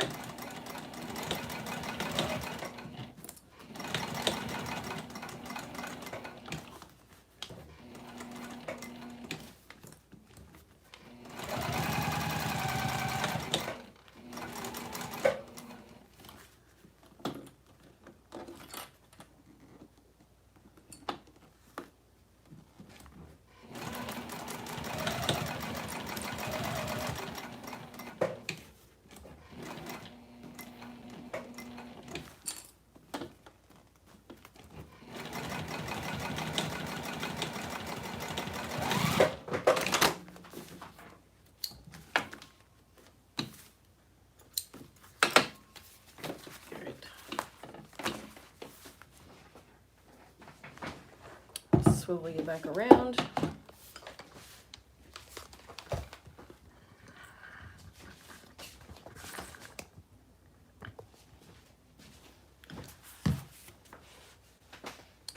Let's see.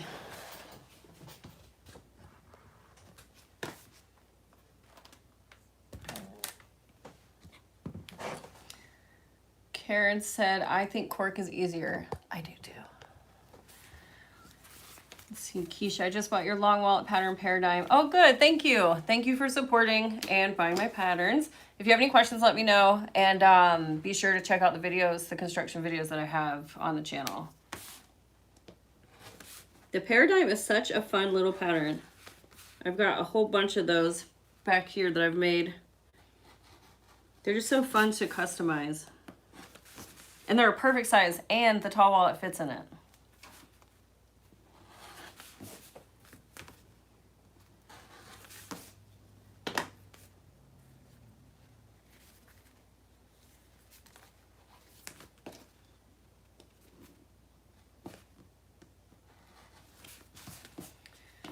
Oh, sorry, just looking at the top of my head. I didn't realize that. Oh, Monica said that 3-in-1 is cheaper, but she thinks it's the same, but Fabri-Tac is more popular. Interesting. I will have to pick up a bottle of 3-in-1 and check it out and see if I know any different, or can find any differences. Tasha, I think cork is more consistent than vinyl. Use both. Yeah, I agree, especially depending on where you get the vinyl from. It's just it's almost like the finish on it can be different. And then you're talking like marine vinyl, which is smoother, but yeah, I don't know. Glitter vinyl, I found that to be really like tacky and hard to sew a little bit. Not necessarily hard to sew, but just it's stiffer. A lot of vinyls are stiffer than cork too. Uh-oh, let's see. Oh, also thank you. I've been sewing with cork for many, many years, so I would like to think that my work is good now, but don't get it twisted. I have my fair share of mess ups. I have a whole drawer of them. I don't sell things when I mess them up, just because I don't want anything with my label on it to be out in the world looking crazy. And I definitely mess up. Here, let me angle you guys down. So right now I'm just trimming off. When I sew these, I purposely leave edges. And so now I'm just going back and trimming those off.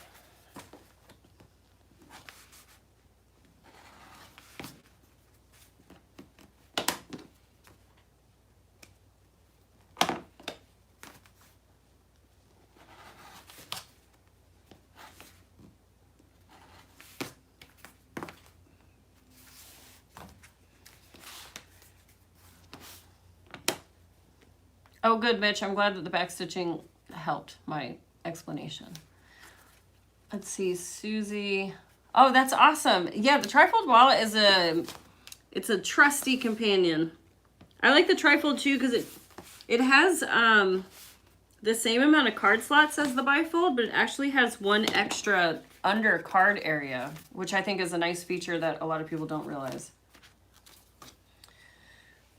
Sherry says cork is easier. Vinyl is hard to turn. Oftentimes the backing will be a color that shows on the edge. That is true. I do not like that about vinyl. Sometimes the project will require some type of foam, not nearly as pliable as cork. But if the project is small, some of those challenges don't come into play. That's true. Gutermaan heavy duty poly for the wax canvas, doing 3 to 4 back stitches seem to be a bit messy. Yeah, so that, Mitch, that's another thing that I have found out with working with waxed cotton canvas is that it's very, very unforgiving. So if you make a mistake, it's obvious. And then also if your feed dogs are too tight, then it makes the tracks on the back of the wax canvas. But also if it seems to like punch the hole into the wax canvas rather than like with regular cotton, the needle, depending, goes through the fibers. So maybe trying like a ballpoint. I've never tried a ballpoint, or not ballpoint. The universal sharps, like a Microtex is what I would probably use on waxed. Do you have to train your cork to stay folded? Yeah. Yeah, so you can see this is how the wallet just wants to sit right now. And under here, I actually had my laptop sitting on top of it. So this is one I accidentally came unfolded. But this one, the laptop has been sitting on. And so it will now stay creased like that. But yeah, so what I'll do after I make everything, I just fold it and kind of just really crease it well, and then I'll put something on top of it.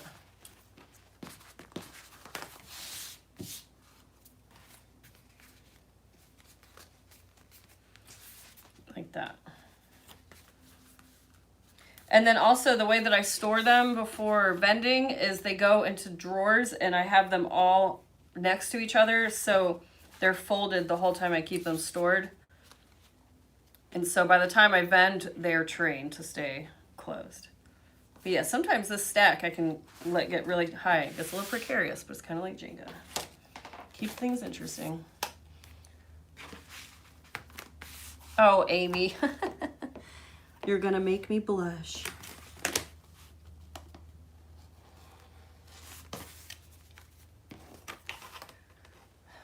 Let's see. I have questions about the longevity of cork versus vinyl. I don't know how one is better than the other, looking to learn. You know, because I don't work with vinyl very often, I don't have a really educated opinion on that.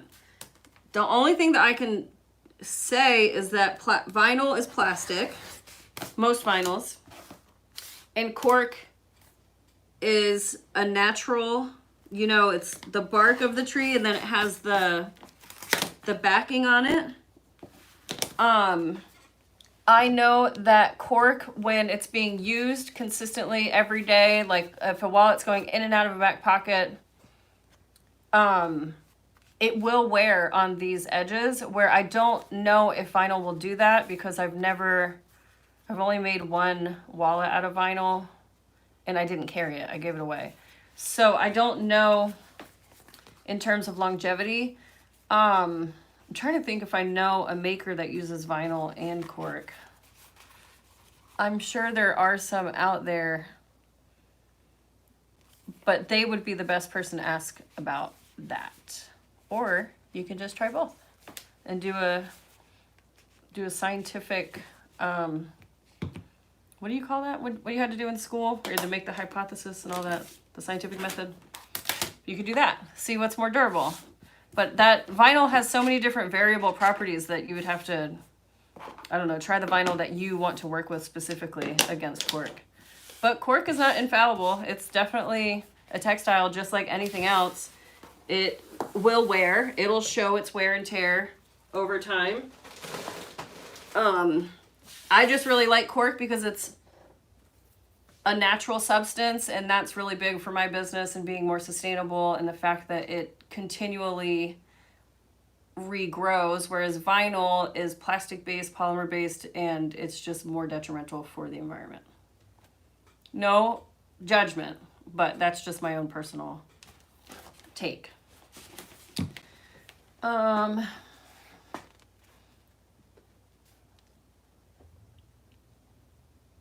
Kimberly, yeah, no problem. Definitely order from Beacon site. I always suggest that. Okay. So I'm trying to back up and see. So I don't know if anybody can weigh in, but Mitch said that he bought a SewGnar 4411. Anything that he should be aware of or common problems? I have no clue, so hopefully somebody in here can help that. Keisha, I'm fairly new to cork, love to mix cork and fabric. Crossbodies about your video. I loved your video on the cuff wallet as well, so about the bottom. Oh, yeah, so I like to mix and match. Whenever I'm making like a dual bag, I generally do, I'm looking at all my stock back here, and that's just all cork, but I normally do waxed canvas and cork just because they're a little bit closer in consistency or in like pliability, usability, whatever, thicknesses. I don't know if any of those words actually apply, but I just feel like they make a good match. But I like to mix as well. Thread everywhere. Tasha says she uses her cold press to make it stay folded. What is a cold press? Like a iron cold pressing? Okay.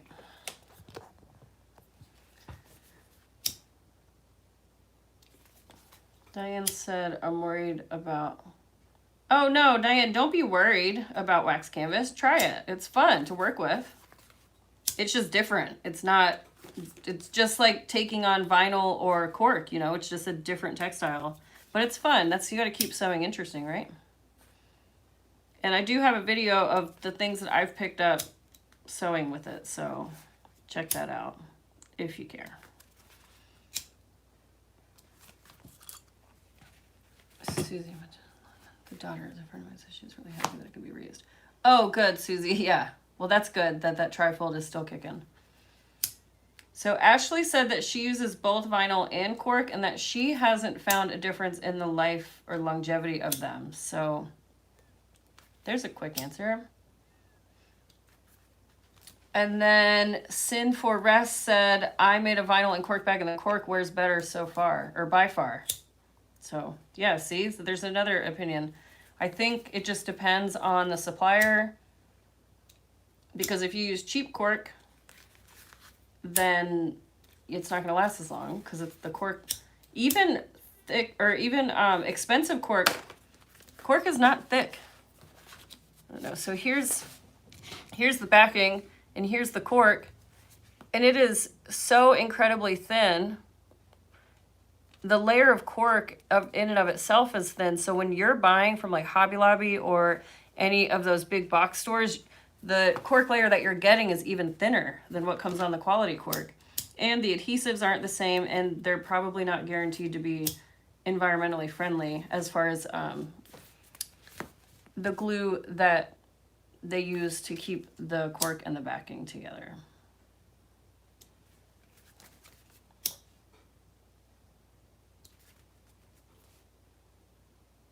Yes, Sherry, always.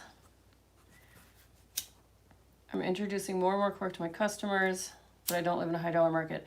Yeah, so I would say your best bet is to make small pieces to where it's usable or feasible for you and you're not losing money on it, and that you'll actually sell the pieces that you make. I wouldn't suggest making a $400 backpack, for instance, which I don't even make that stuff for my vending table. But if people want to buy it, I'll let them custom order it. And you have to find your market. I mean, some people don't understand the value of handcrafted. And that's fine. They're just not your market.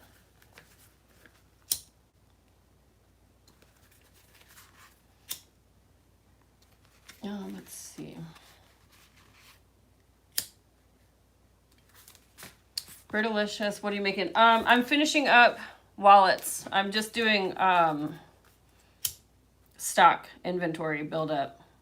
So I have an event coming up at the end of September, and so I'm trying to be prepared beforehand instead of forcing myself to stay up all hours of the night a week in advance. And it's kind of nice when I have stock built up, because then when I get orders, I can just fulfill the orders immediately.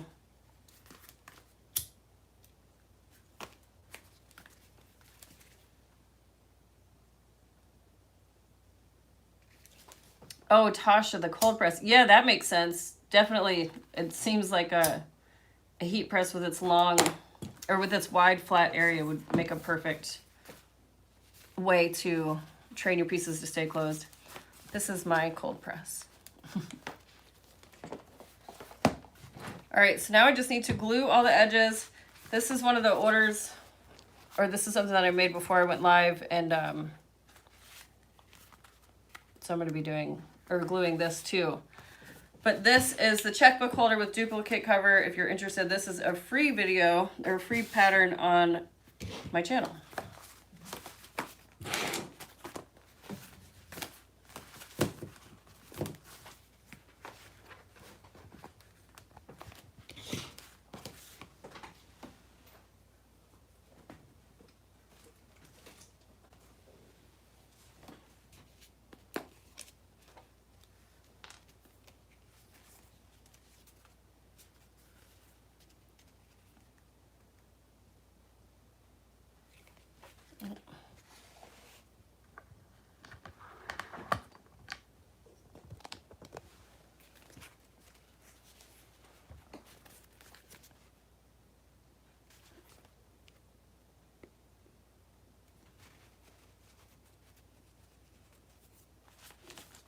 Tammy, I don't go to the same places every year unless it's like a good proven market for me.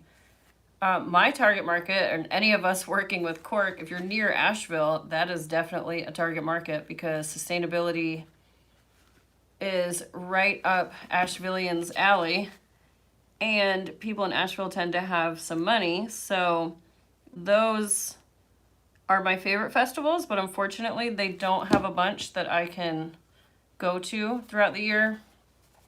But there is one that I do twice a year up there, and it is by far the best event I've ever done for one day of work. And it's really well organized, and yeah, it's just a really great event. But I try things out. The first year I moved to North Carolina, I vended every single thing I could, whether it was the farmer's market or a music festival or a beer festival, anything I could vend at, I did it. And I got a really good idea of what and where to pop up and what I wanted to spend my time and money on and where I felt comfortable being. Like as far as a music festival, it was just so hot and you had to camp the whole time. And I used to be into that back in the day, but I am getting older and I do not. It's also when I'm at a music festival, I want to go see the music. So vending those events was kind of hard for me.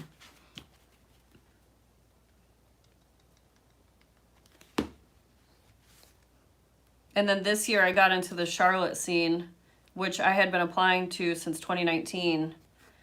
And so I've just been trying to vend different events up there because they're a good market as well. Not quite as mindful about sustainability, but a fun market and lots of like young people.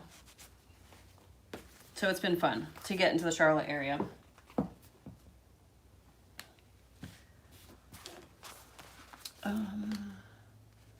Oh, Diane, yeah, it's checks here are so weird.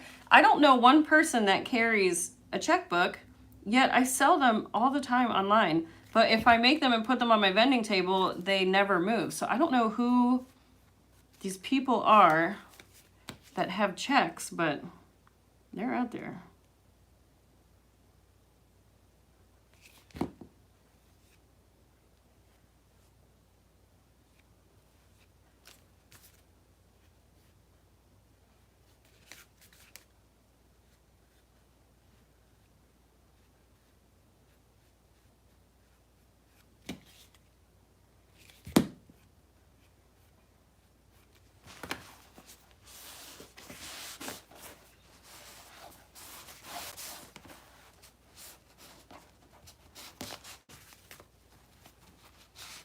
Top events are at a brewery and an oddities market.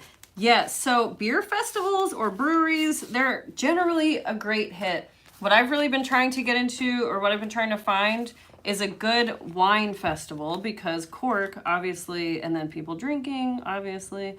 So anytime there's an event where people are drinking, like sales go up.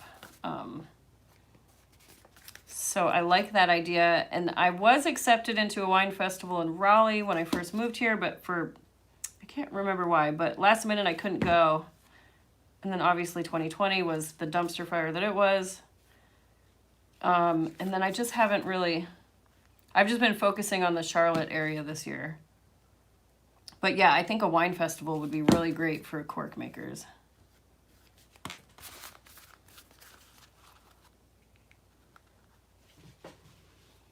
Susie, yeah, businesses do still have checks, but all the business owners that I know that write checks, they're in like the big ledger styles. So I don't know, but maybe they are one-off little, just like regular, I don't really know. And I do, I sell checkbooks worldwide, oddly enough, mostly to France and to the US, which has been a problem because in France the checks are significantly bigger. And learned that one the hard way. But yeah, I don't know I definitely sell checkbooks online.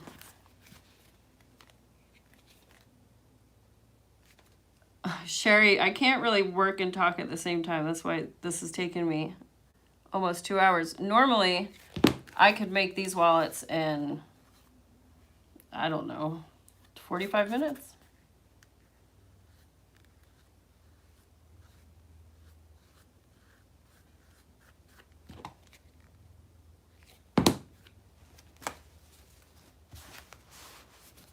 I don't even know how many of these wallets I've made throughout the years.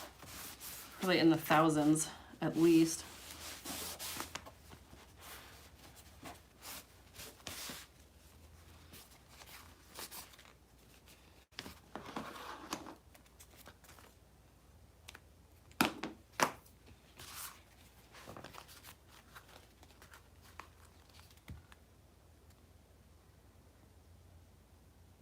All right, so Mitch still carries checks. I've got one person that does. I mean, I have a checkbook, but it's so old, I only use it for prop photos for my checkbooks online.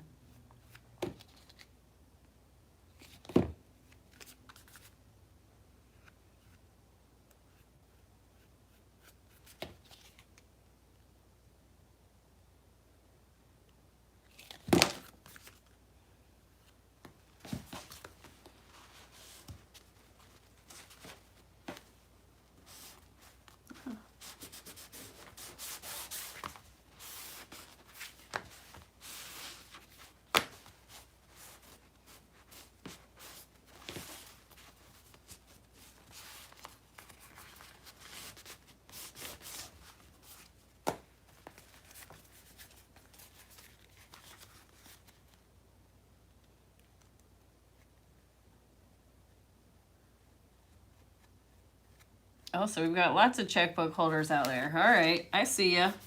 Well, if you guys need a checkbook, Cork checkbook, go check out that video. And yes, no problem. You guys are always welcome to. See, I can't work and talk at the same time. As soon as I started gluing, my mind went blank. You're always welcome to distract me.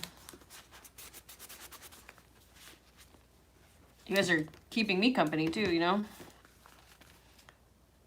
My old dog used to hang out in the studio with me, and so at least I could, you know, he was close by, but our newer dog, he just gets in bed. So he's back in our bed right now. He doesn't even care.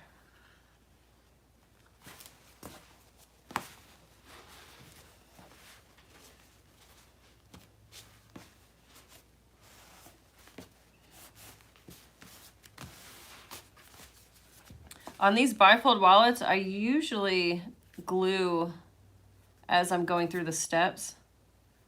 Like once I make the card slots, I would glue the insides of them, and then once I attach it to this cash slot, I would glue the top of the cash slot.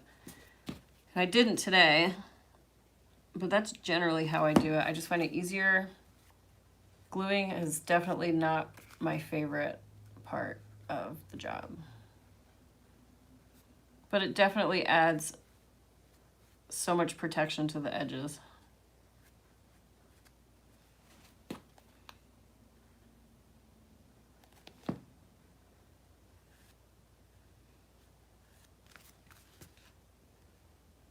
And if you have any funky little gaps, it'll fill those in too.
Osa, awesome. Great to have you. Thanks for hanging out for as long as you did. I hope that you sleep well.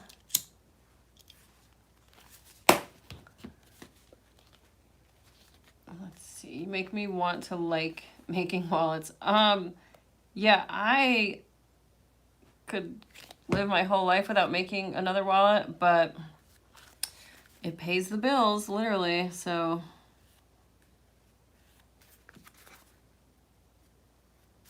But maybe if you try with a different style, have you tried different, you know, like different styles of wallets, or are they intimidating to you, or why don't you like making them? They're definitely different than making bags because you do have to be a bit more concise with your sewing, with your edges, because everything is just on full display.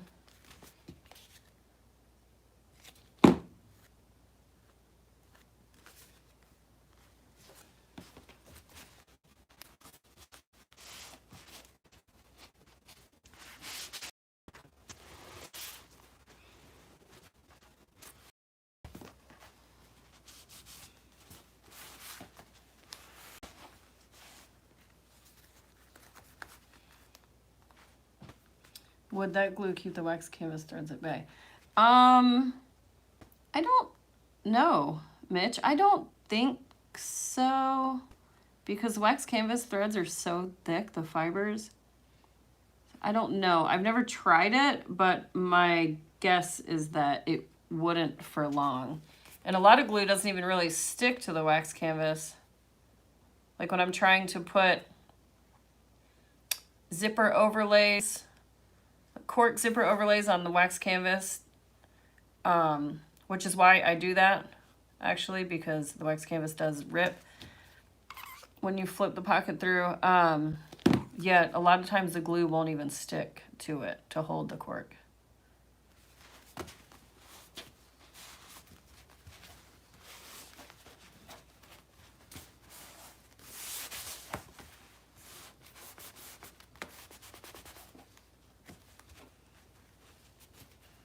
The problem with this glue that I really don't like is that if you miss a spot wiping it off, it's glossy.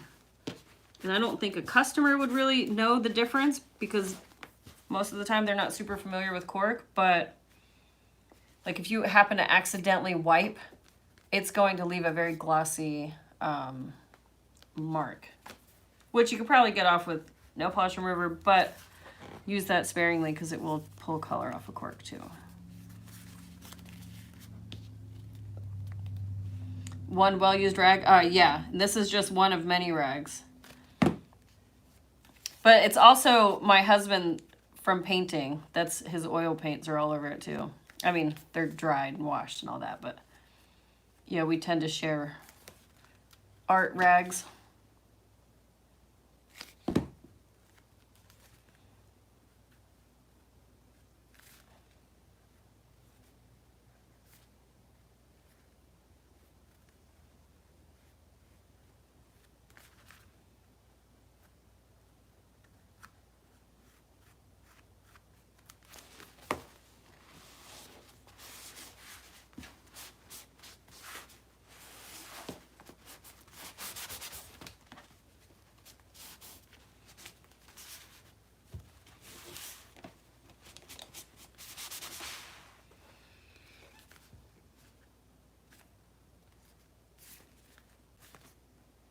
Where did I miss? Oh, right there.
Let's see.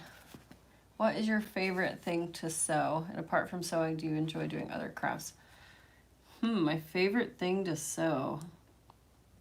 I think my favorite thing to sew is something new. It doesn't even necessarily have to be one specific thing, but I get burnt out on making the same thing all the times. So I like to make new stuff. And a lot of times it's not even other people's patterns because I don't like to pay attention. So reading a pattern, I get overwhelmed by lots of words and lots of pages and things like that. So a lot of times when I'm coming up with new designs, that's because I'm bored of making wallets. And then other crafts, yes, I love doing everything. I had just started embroidery recently, like hand embroidery. And of course I like the naughty embroidery, you know, they say cuss words and with like cute little flowers and things, but I've been working on, I started one for my niece, an embroidery hoop, but let's see. I mean, my whole closet back over here is just full of all different types of crafts. And I have like tie-dye and English paper piecing I like to do. I have a full pillowcase that I just haven't finished, but that I've English paper pieced hexagons.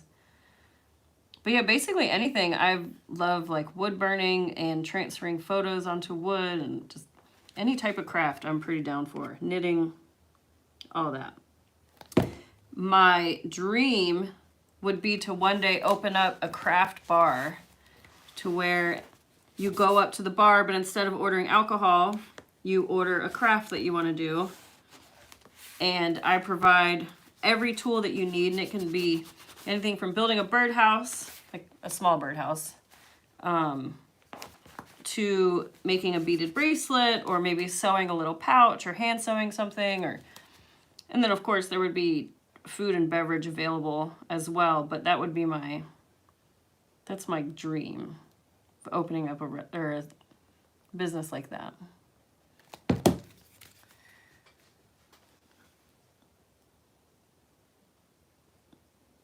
See.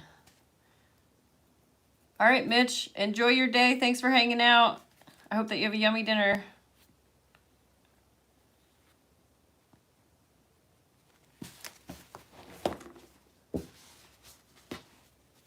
Yeah, Jade, it's totally the good embroidery. I have one right back there. And you know, it just says in like cutesy cursive font. The worst cuss word that there is. And I just love it. It's my favorite. I like to work on it when I'm on an airplane, just to let people know. But it also sparks a lot of conversations. I think it's hilarious. All right. Before you go, I want to see that mug. Okay, this is the mug that I got. Oh, the Porch Potters. So they're in the next town over. I opened this on a mail opening on YouTube, so you can find their information if you want to order. I think it was only like 35 bucks, which is insane for pottery these days, but I love it. There's that. And then Craft Bar Genius Idea. Yeah, Zeba, it's my dream. Maybe one day. Bye, Sherry. All right, I think that this might be it for me. Ooh, whoa. Sorry, fell over. Just saying that I think this might be it for me too. I finished all of my wallets that I have here, and I think it's about time to go take Puppy for a walk because he has been patiently waiting / sleeping all day. And it's thanks, Jade. Good catcher. But yeah, I think it's time to get outside and get some exercise and enjoy the rest of my Sunday. And I hope that you guys will too. And I really, really appreciate all of you being here and hanging out with me today and keeping me company. And of course, subscribing and liking and talking and commenting and all of that. So much appreciated. I hope that you all have a wonderful day, evening, wherever you are, or morning. And I'll catch you next time. Later.